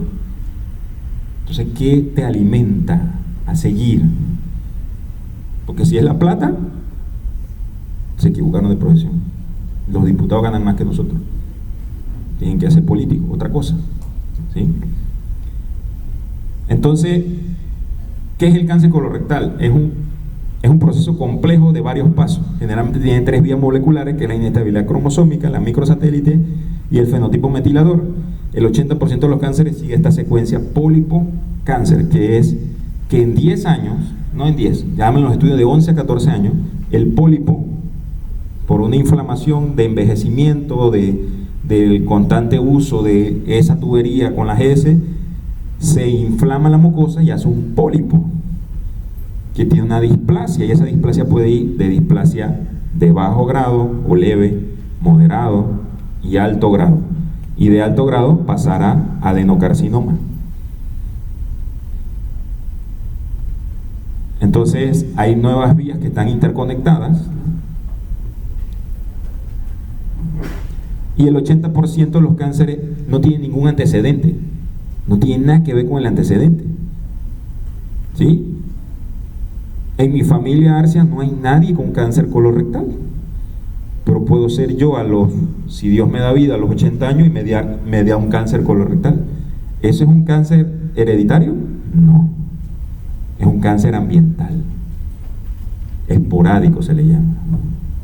Esa es la mayoría de los cánceres. Entonces te van al oncológico, el 90% de los pacientes con cáncer colorectal tienen, ¿qué en común? Tienen 50 años o más. Eso es lo que tienen en común. Un 20 a 10% tiene que ver hereditario, que no tiene ningún gen alterado, se llama no sindrómico, y cuando tiene el gen alterado, tiene algún gen, un síndrome de Lynch, una poliposis familiar, tiene un gen alterado, se llama sindrómico. El coronavirus fue más impactante solo en el 2020 y 21 en Panamá y en el mundo que el cáncer. El cáncer lleva años siendo una pandemia. El cáncer de colon es el tercero más frecuente y el segundo de mayor mortalidad. En América Latina y en Panamá, por cada 2 cánceres colorectal diagnosticados, hay una mortalidad. En los países de primer mundo, por cada 3 hay 1. Es la causa número 1 de cáncer en Panamá. El colorectal es el 10% de todos los cánceres. La esperanza de vida de las mujeres es 81 años y la de los hombres 75 actualmente. Y como ven ahí, 2020 y 21 fueron 4.000 muertes por COVID, 4.800, y cáncer fueron 3.300. Y el 2021 fueron 3.500 y cáncer 3.200. Y 2022 ya fueron 1.100 de COVID y 3.400 de cáncer. Lo único que en TVN y en Telemetro no están contando, hoy se murieron 10 cánceres, y mañana 9, y pasado mañana 8, porque eso crearía un caos, porque es endémico. No estamos muriendo de cáncer. Ese es nuestro problema. El cáncer de colon y recto, casi 1.000 al año. Y como ven, mama y ovario, y próstata, casi 2.000 diagnosticados. Pero a la hora de la muerte colorectal son casi 400 de 1.000, 40%, más o menos, lo que dijimos, ¿no? Y mama y próstata, de 2.000, la próstata 300, y la mama de 2.200. ¿Mata más cáncer de mama y de próstata a los panameños? No. Y probablemente eso debe ir disminuyendo porque hay una buena campaña de prevención. ¿Sí? La gente lo tiene ahorita, en octubre se activa eso, y hasta algo de propaganda, de publicidad, y todo el mundo hace eso. Pero ¿y el colon qué? ¿Ah? Y los otros, los de piel y todos esos otros. Entonces miren cómo viene la incidencia. Ustedes ahorita están en esa curvita ahí. Yo el otro mes que cumplo 45, ¡pum!, de esa curvita pasé allá arribita, 5% ya me toca la colonoscopía entonces, o me toca algo para prevenir, para hacer tamizaje. Entonces miren cómo va en la curva en descenso de cáncer colorectal en los países de primer mundo en gente mayor de 50 años, va en descenso. Esos son programas de colonoscopía. Pero hay un aumento en jóvenes. ¿Por qué hay un aumento en jóvenes? Bueno, yo la primera vez que comí un McDonald's, pues yo soy del interior, yo la primera vez que vi un McDonald's casi me arrodillo, yo no sabía qué era eso. Yo, Dios mío, mismo cholito del interior, en la ciudad, yo, ¿esto qué es? Tenía ya casi 18 años. Mi hijo de 8 años come McDonald's cada 15 días. Eso es lo que está haciendo que esa curva de cáncer, estamos comiendo y ahora usted pide y en la moto te lo lleva. Yo tenía que venir de Chiriquí a la ciudad a ver un McDonald's en ese tiempo.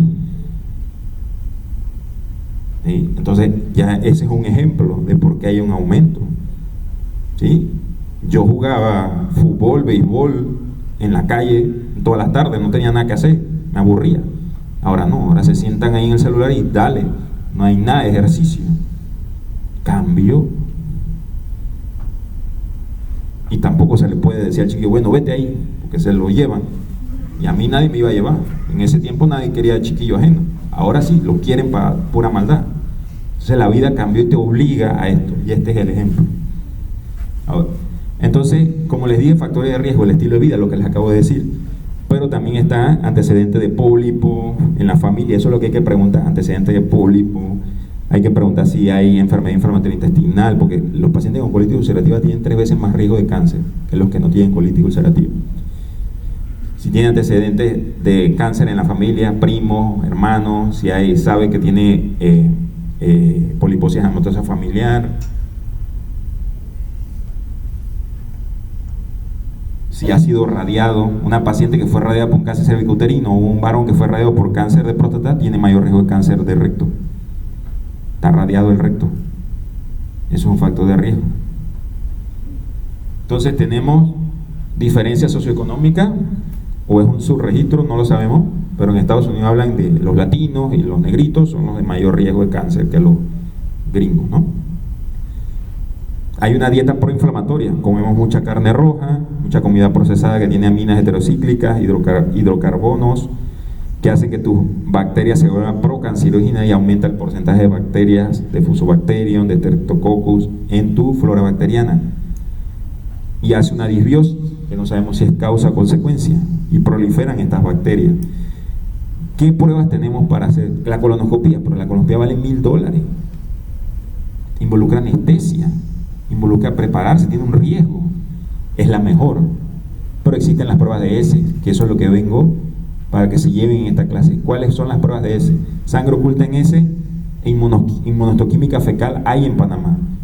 El problema de la sangre oculta en S es que usted tiene que parar de comer carne roja, de lastimarse los dientes, de tomar antiinflamatorios como la aspirina, diclofenaco, 2-3 días antes, porque si no te da un falso positivo y no se lo explican al paciente y el paciente me llega con el falso positivo y en la colonoscopia se la hago y no le sale nada, y es que probablemente se hizo el hilo dental, se lastimó, se rompió, tragó la sangre y le sale de la sangre oculta positiva. ¿Sí? Y está el DNA fecal que no hay en Panamá, pero sí hay en Estados Unidos, que se hace cada 3 años. Y están las pruebas de evaluación. Una rectosigmoidoscopia que solo llega con el colonoscopio hasta el ángulo esplénico, más una prueba de sangre oculta en S es negativa, te equivale a una colonoscopia de 5 años. Está la colonoscopia virtual, que es por tomografía, que es una reconstrucción del colon, ¿verdad? Si el paciente se tiene que purgar y le inyectan aire vía rectal y inflan el colon y se ve con la colonoscopia, la tomografía, y eso se hace cada 5 años. ¿Eso para quién se lo hago? Un paciente 70 años, enfermedad coronaria, en una colonoscopia de alto riesgo por la anestesia, le mando una colonoscopia virtual. ¿Le sale negativa? No le tengo que hacer colonoscopia. ¿Sí? ¿Le sale positiva? Le tengo que hacer colonoscopia. Todas las otras pruebas que acabo de mencionar, si sale alguna positiva, hay que hacerle colonoscopia. La colonoscopia es cada 10 años y la ventaja es que veo y trato.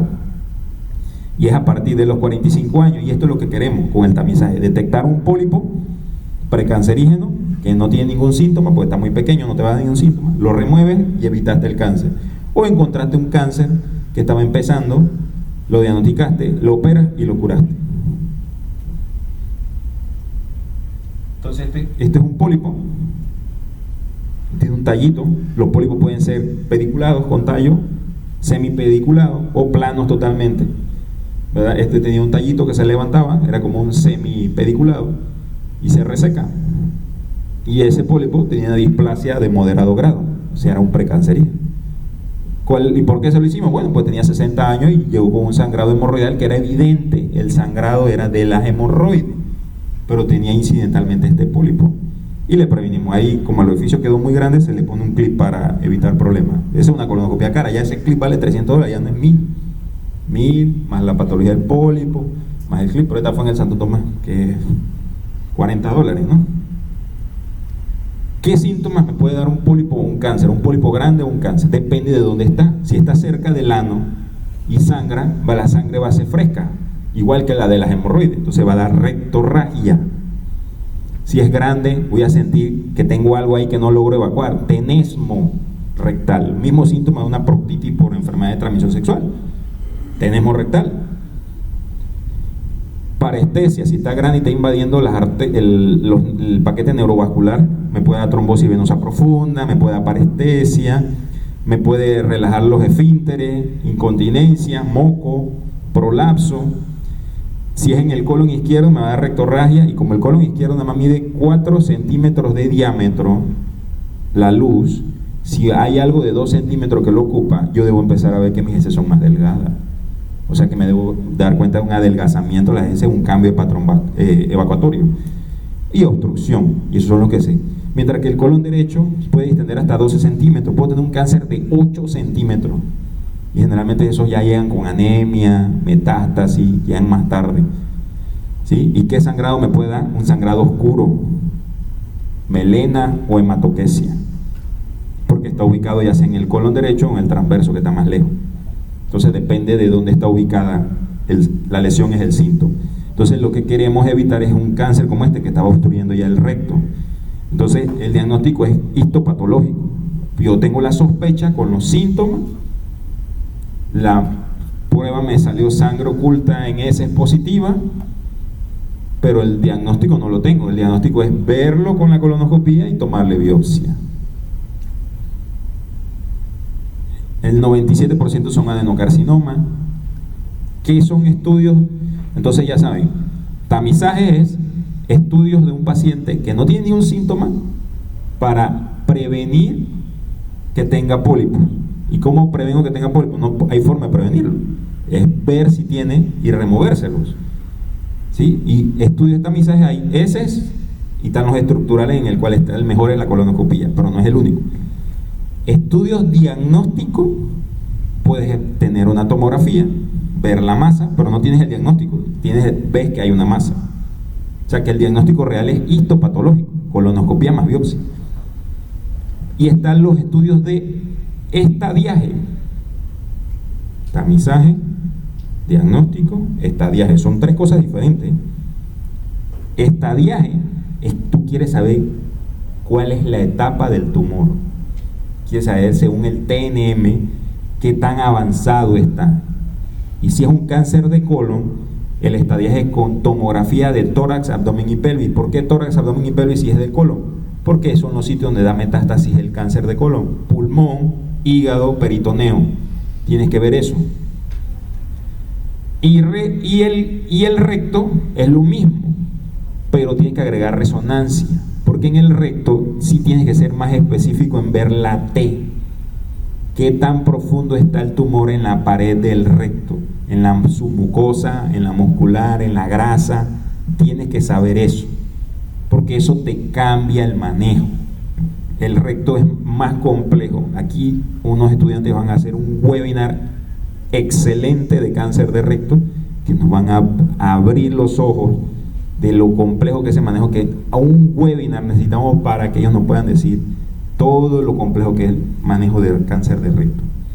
Entonces la T es la profundidad. Si un pólipo con displasia es que llega hasta la mucosa, no llega a la submucosa, porque en la submucosa está la linfa, el drenaje linfático y el drenaje venoso, por eso es invasor. En la submucosa ya es invasor, en la mucosa no es invasor, ¿sí? Y por eso la colonoscopia con remoción del pólipo lo puede ser curativo. Esa es la cirugía del pólipo, ¿sí? Cuando ya llega a la submucosa es un T1, Cuando llega a la muscular es un T2.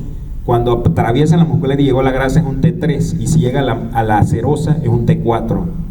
Si es una serosa y ya se pegó a la serosa de otro órgano es T4B. Si tiene ganglios es un N1. Si tiene más de 4 ganglios o más es N2. N0 es que no tiene ganglios con metástasis.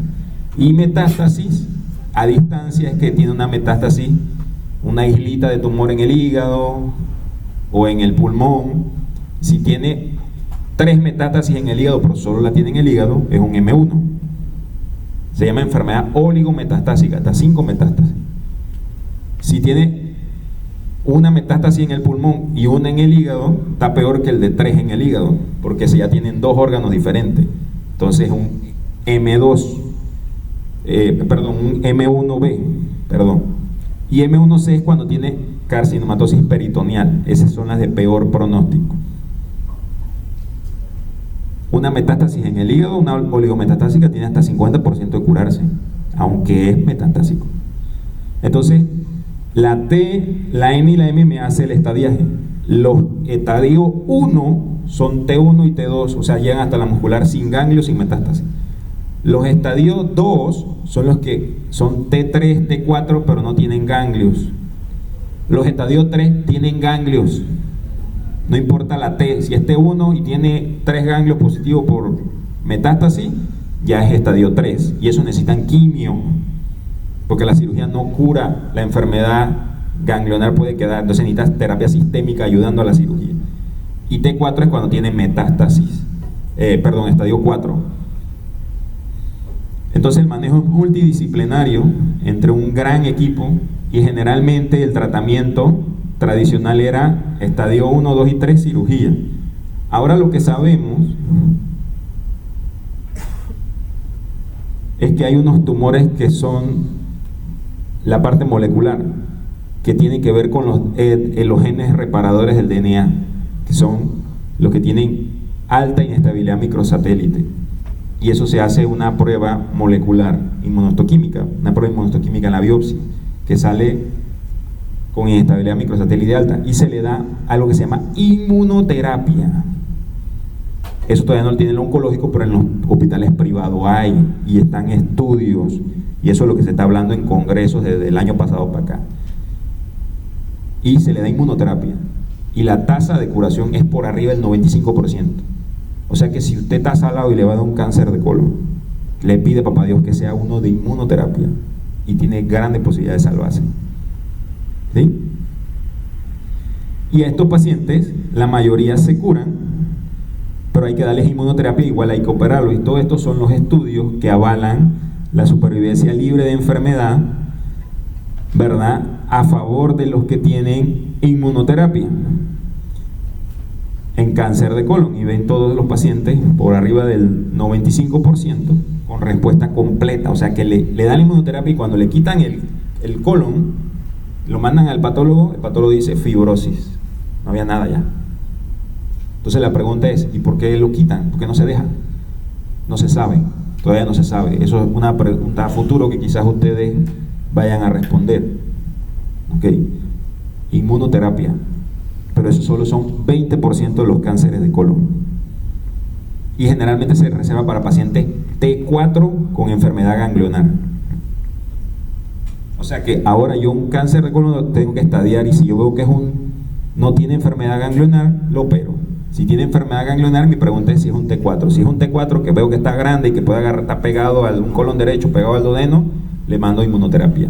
Primero, le mando a hacer las pruebas moleculares. Es positivo, va a inmunoterapia. Si es un T1, un T2, un T3 o no tiene ganglio, es cirugía. Y este estudio de esta doctora dijo que a 3 años todos estaban curados con inmunoterapia. Entonces este es el algoritmo. Aquí lo ven. Si el cáncer de colon me dice que tiene una enfermedad localmente avanzada, o sea un T4, o tiene enfermedad ganglionar, la respuesta es sí. La masa no está obstruyendo, hazle una prueba molecular para ver si tiene inestabilidad microsatélite. La respuesta es sí, mándalo a inmunoterapia y después va a cirugía. Si la respuesta es no, no lo mandas a inmunoterapia, pero lo mandas a neoadyuvancia sin inmunoterapia, a la quimio tradicional, que es con 5-fluoracilo. Lo mandas también y después le haces cirugía. Ese es el nuevo algoritmo propuesto. Todavía no está en las guías de NCCN, pero en las guías europeas sí está. En ESMO sí está. Y si el paciente no tiene enfermedad localmente avanzada y no tiene enfermedad metastásica, ¿verdad? Va a cirugía directo. Si tiene enfermedad metastásica, es más complejo, ya que la enfermedad metastásica es así. Si el paciente tiene una enfermedad metastásica y el primario no tiene síntomas, va al tratamiento de la enfermedad metastásica, que es que el primario no tenga síntomas. Ejemplo, un cáncer de colon derecho y el paciente hemoglobina normal, no está obstruido, va a quimio. Tiene metástasis hepática, va a quimio. Pero si el paciente tiene hemoglobina en 7, llegó por un sangrado digestivo bajo y se le hizo el diagnóstico y tiene metástasis, hay que hacer una micolectomía derecha, porque el primario lo anemiza. Es cirugía del primario, paliativa, porque no estás curándolo, estás paliando. ¿Qué estás paliando? El sangrado. Si es del sigmoide y está obstruido, cirugía. ¿Estás paliando qué? Paliando el primario. Y ese es el tratamiento. Hay que ver si el primario está sintomático. Si el primario no está sintomático, va a quimio. Cuando termina la quimio y se redujo la enfermedad, la pregunta es si se puede corregir la enfermedad metastásica con una cirugía hepática o pulmonar, y ahí involucra a otro cirujano, y después quitarle el primario o hacerlo junto en la misma cirugía. El recto es más complejo y se considera recto por debajo de la reflexión peritoneal, y hay muchos esquemas. Generalmente lo que se hacía al inicio era quimio, radioterapia, cirugía y quimioterapia después. Eso es lo que se hacía con el recto. Ahora quimio y radio, le dan más quimio y cirugía. Eso es lo que se propone ahora con estos estudios, el Rápido Trial, el Prodigy Trial.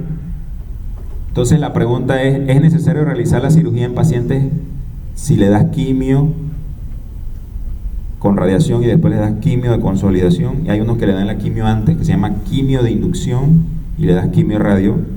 Y existe una cosa que se llama watch and wait, que el 20-30% se le desaparece el cáncer de recto. Entonces esos pacientes se vigilan, no se operan. ¿Por qué? Porque una cirugía de recto te va a dejar sin recto. ¿Y qué pasa si no tenemos recto? Si usted tiene una coloanonastomosis ahorita y ya lleva 2 horas aquí escuchándome, ya usted tiene el pantalón sucio. ¿Sí? Eso es lo que pasa, porque no tienes el recto ahí que te aguanta, te reserva hasta 250 mililitros, es la capacidad del recto. Se llama compliance. Y entonces se llama el síndrome de resección anterior, que es el síndrome que le queda al paciente después de quitarle el recto o que le quede más pequeño. Urgencia, incontinencia, soiling, el escurrimiento, incontinencia, dificultad de vaciamiento.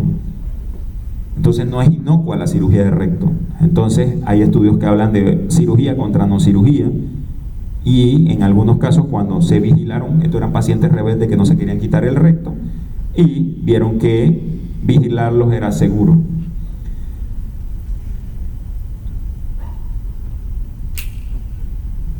También existen los pacientes en cáncer de recto que son sensibles a inmunoterapia, y por eso ahora a todos se les trata de hacer la prueba de inmunohistoquímica para ver si tiene alta inestabilidad microsatélite. Y entonces esos pacientes tienen una alta tasa de curación con inmunoterapia que los que no tienen inmunoterapia. Entonces hay 4 esquemas para cáncer de recto: darle quimio y radio estándar y cirugía, que es la tradicional; darle quimio y radio, después darle quimio y consolidación y llevarlo a cirugía, o darle radioterapia y consolidación, y está la de inducción y radioterapia con quimio nada más y radioterapia. Entonces las guías del ESMO hablan que un T1 de recto se hace una cirugía transanal, T1, T2, un T1 de mal pronóstico o T2 sin ganglio, se hace una excisión del recto, excisión total mesorrectal, le quitas del recto. una T3 con ganglios o una T3, todas van primero a quimio y radioterapia, lo que se le llama neoadyuvancia total o TNT. Y estos son los diferentes esquemas de la ESMO. Entonces se divide cáncer de recto muy temprano, resección local, cáncer de recto temprano, excisión total mesorrectal, intermedio, va a excisión total mesorrectal con quimio y radio, y están los localmente avanzados que se les puede dar la TNT de diferentes formas, con quimio antes de la radio o quimio después. Esto es un ejemplo de una cirugía transanal, así se pone el transanal, y se ve un pólipo, será un pólipo que no se puede quitar por colonoscopia y se le reseca transanal con el laparoscopio. ¿Qué pasa con los cánceres de recto que están metastásicos? Es lo mismo que lo del colon. Si están sintomáticos, se le hace una colostomía o se le puede poner hasta un stent. Eso lo hemos hecho. Este es un paciente paliativo de un sigmoide que estaba obstruido con metástasis hepática, y ahí ven que está obstruido, y le pusimos ese stent colónico vía endoscópica. Es controversial el stent, ya que dice que esa expansión puede aumentar el riesgo de invasión linfática, pero es una opción cuando el paciente no quiere una colostomía, y en realidad uno le tiene que explicar al paciente, ahí se abre el stent y él se va a expandir, y ya el paciente va a poder, ya va a dejar de estar obstruido. Ese lo mandé al oncológico, este fue una mujer,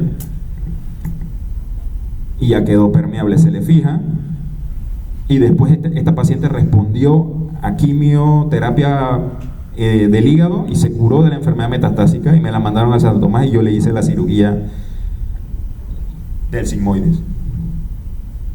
Entonces hay que tener unos márgenes, que en el colon se hablan de hasta de 10 centímetros. Cosecha ganglionar, deben salir por lo menos 12 ganglios en la pieza, para decir que si no tenía ningún ganglio positivo en esos 12 ganglios, es un N0. Si nada más coseché 6 ganglios y los 6 salieron negativos, no sé si, como no coseché los 12, no sé si los que quedaron adentro en el abdomen son positivos, entonces no lo sabemos. Por eso se habla de excisión total del mesocolon o del mesorrecto. Entonces, según la ubicación, se va ligando hacia la raíz de donde nacen los vasos que instruyen. Si es el ciego, es la ileocólica y la rama derecha, y la arteria cólica derecha, que no todo el mundo la tiene, y la rama derecha de la cólica media. Si es el ángulo hepático, hay que llevarse no solo la rama derecha de la cólica media, sino toda la cólica media. Si es del transverso, hay que llevarse la cólica media y haces una colo-anastomosis. Si es del ángulo esplénico o del colon descendente, te tienes que llevar la cólica, la rama izquierda de la cólica media y la cólica izquierda.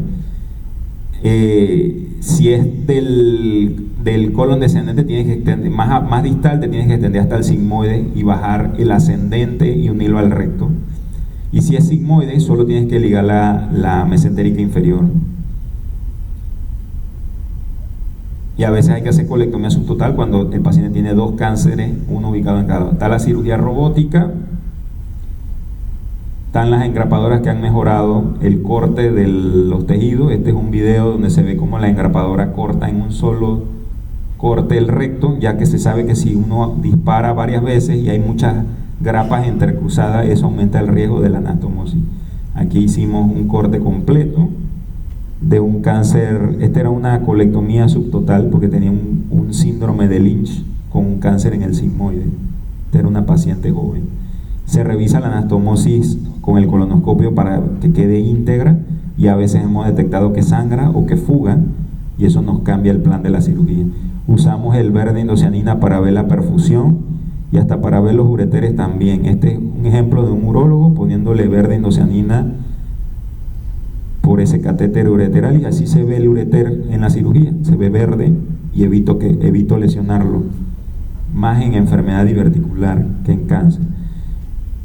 Esta fue una anastomosis que ya la había hecho, y el paciente llegó con una colitis isquémica 3 años después, y ahí tenía la anastomosis, pero tenía una isquemia del colon, una paciente que usaba un medicamento que provocaba esto, y ahí ven los ureteres, y yo como resequé la anastomosis guiándome sin lesionar los 2 ureteres, ¿no? Está las que son por perfusión, que es para ver la perfusión de la anastomosis, que cuando estoy haciendo la anastomosis le pongo verde de osanina intravenoso, el anestesiólogo se lo pone y se debe pintar. Bueno, ahí no se ve bien el verde. Este es el corte, aquí se hace la anastomosis.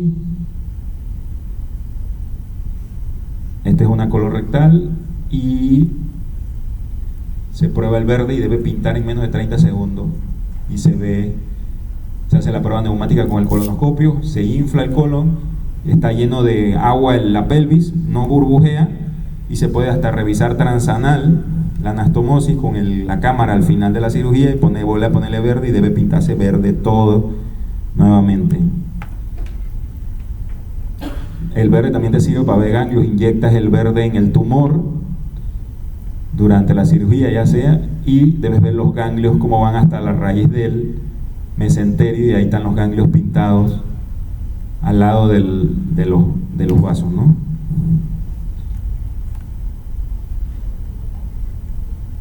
Hay un estudio ahí que hicieron unos estudiantes hace un par de años, de que se comparó la laparoscopía contra abierto. Ustedes le preguntan a ChatGPT, eso me lo dijo el doctor Latorraca: hey Arcia, tú sabes que el ChatGPT me dijo que en Panamá, en coloproctología, solo hay un estudio, y es el tuyo, ¿sí? O sea, no hay más estudios. Yo me estoy tirando bombo y platillo por un estudio, se reirían de mí en otro país. Así que los invito, si alguno quiere hacer un estudio, bienvenido es, nada más se acerca, se lo hace, está publicado, ahí dice Correoso, no dice Arcia, me pusieron de último, porque así tiene que ser, los hicieron estos dos estudiantes. Correoso es ortopeda ya, y Yamilka fue estudiante aquí, después fue interna y es ginecóloga. Lo más seguro le sirvió ese trabajito para entrar a su residencia. Y ellos hicieron este estudio yo empecé en el 2014 en el Santo Tomás, tengo 11 años, y entonces hicieron este estudio, casi 160 pacientes, 84 laparoscópicas contra 75 abiertas. Antes que yo llegara, el doctor Beitía hacía, pero como estaba con el doctor Dormo y el doctor Garrique, sus ayudantes eran en contra de la laparoscopía. Cuando yo llegué, Beitía ya estaba aburrido de hacer la laparoscopía. Yo no puedo, no me ayudaron, y se adaptó a ello, dejó de hacerla y ya. Y el doctor Beitía ya no quiere hacer la laparoscopía, tiene malas experiencias, me imagino que vive una pesadilla. Yo no, yo llegué y vamos a hacer la laparoscopía, y vamos a hacer la laparoscopía, y vamos a hacer la laparoscopía, y agarraba a los residentes, vamos a hacer, tú me das mejor cámara que Garrique, vamos a hacer, y ahí está. Después llegó la Torre, que ya es más fácil, ahora llegó otra doctora nueva, y ahora se hace la laparoscopía en el Santo Tomás. Yo evolucioné, ahora yo hago robótica en la privada, cuando si ponen un robot algún día en el Santo Tomás, la haré robótica. La laparoscopía, que demostró, lo mismo que demostraron todos los otros estudios, pero este es el estudio panameño. ¿Funcionan los panameños la laparoscopía? Sí, en colon sí. Hay mayor tiempo quirúrgico, sí. Es más lento que una cirugía abierta. Quizás si yo hiciéramos mi paciente de este año, los hago más rápido, porque ya hice la curva, pero ahí estaba haciendo mi curva. Mis primeras 84 cirugías laparoscópicas, ahí están, contra las 75 abiertas que hubieron. Menor estancia hospitalaria, cosecha ganglionar igual a la de una cirugía abierta, con la misma tasa de complicaciones severas, pero en un estudio retrospectivo con un sesgo de selección. ¿Cuál era el sesgo de selección? Como yo estaba haciendo mi curva, yo no estaba operando caso duro laparoscópico, eran casos suaves. Ese era el sesgo. Y al final nos dimos cuenta que los etapa 2 se operaron mitad y mitad, etapa 2 abierto y laparoscópico, y se podían comparar los etapa 2. Entonces, en conclusión, el cáncer colorectal va en aumento en Panamá. De 300 ya va casi por 400 muertes, ha ido en aumento. De 700 diagnósticos al año ya va por 1000 diagnósticos al año. Entonces, ¿qué hay que hacer? Una campaña de prevención. ¿Dónde es la mejor prevención? En los centros de salud, atención primaria. Ustedes están aquí no para ser coloproctólogos, sino para ser buenos médicos generales. Y probablemente la mitad, más de la mitad, vaya a ser una especialidad. Estoy de acuerdo, pero si usted es radiólogo y usted sabe, tú tienes 46 años no ha hecho ni una colonoscopía y es tu primo, tienes que mandarlo a hacer una colonoscopía porque tú eres médico y tú sabes eso. Entonces es un conocimiento general de todo médico, aunque no vayas a... Y el radiólogo va a tener que estudiar esto de nuevo porque tiene que hacer los diagnósticos por tomografía y así va. El tratamiento es costoso, se habla que es el segundo cáncer más caro de todo Estados Unidos después de cáncer de mama, porque tiene todos estos algoritmos diferentes. Son cirugías complejas, principalmente las del recto, con alto riesgo de quedar con estomas de por vida, que es lo que todo el mundo le tiene miedo. Con alto riesgo de complicaciones, alto riesgo de toma por vida y el manejo es multidisciplinario. Y la mejor cirugía no es que porque yo hago robótica, soy mejor que el que solo hace cirugía abierta. Eso es falso. Lo que tenemos que hacer es, si usted hace una buena cirugía abierta, usted es bueno operando cirugía abierta y ofrece la mejor cirugía. Si usted es bueno haciendo la laparoscopía, usted ofrece la cirugía laparoscópica, porque usted es muy bueno operando. O sea que usted tiene que dominar su abordaje. No es que el que hace cirugía robótica es mejor que el que hace cirugía laparoscópica, eso es falso. Aquí no hay la clave del éxito. ¿Cuál es el éxito de todo estudiante de medicina? Cuando yo estaba aquí sentado en la facultad de medicina, ¿cuál era el éxito? Tener un buen carro, que mi esposa fuera, eso es lo que yo creía que tenía en la mente, buen carro, no tener plata, y que una buena esposa bonita y mis hijos bien. Eso era, según yo, el éxito. Ese no es el éxito. Bueno, depende, para algunos puede ser. Con el tiempo yo creí que ese era el éxito. Ese no es el éxito. ¿Qué es lo que yo he aprendido? ¿Cuál es el éxito? Esto es fuera de la clase. El éxito de todo médico es que sea feliz con lo que es. Ese es el éxito. ¿Por qué? Porque yo estoy aquí dando clase. No estoy viendo a mis hijos. Puedo ser mal padre. Mi esposa está con mis hijos. Buena madre. ¿Quién es exitoso? ¿Yo porque doy clase o ella porque está con sus hijos? Depende de qué perspectiva de vida tenga cada uno. Entonces, entre más especialidad tienes, más tiempo pasas fuera de la casa. Y eso es algo que hay que poner en la balanza. Entonces, el éxito de ustedes depende de lo que ustedes quieran ser. Las otras profesiones, una cajera está brava porque ella no quería ser cajera. Aquí nadie los obligó a hacer esa prueba de admisión de la Facultad de Medicina. Ustedes solitos llegaron y se metieron en esto. Entonces, ¿por qué están bravos en el hospital? Un radiólogo bravo por trabajar, un cirujano bravo por operar. No son exitosos entonces. Esa es la definición de un éxito. No vamos a llenar el Rommel para que él compita contra él a ver quién de los dos opera más rápido y mejor. Eso jamás va a ocurrir. Ganó él porque operó más rápido y bonito. Nadie va a llenar el Rommel operando. ¿Me explico? Ese es un éxito oculto. Es para usted. Entonces, el éxito no es que entre más soy, mejor soy. Es que tan feliz soy con lo que llegué a ser. Ese es el éxito. Se van a acordar de mí cuando tengan mi edad. Listo, gracias.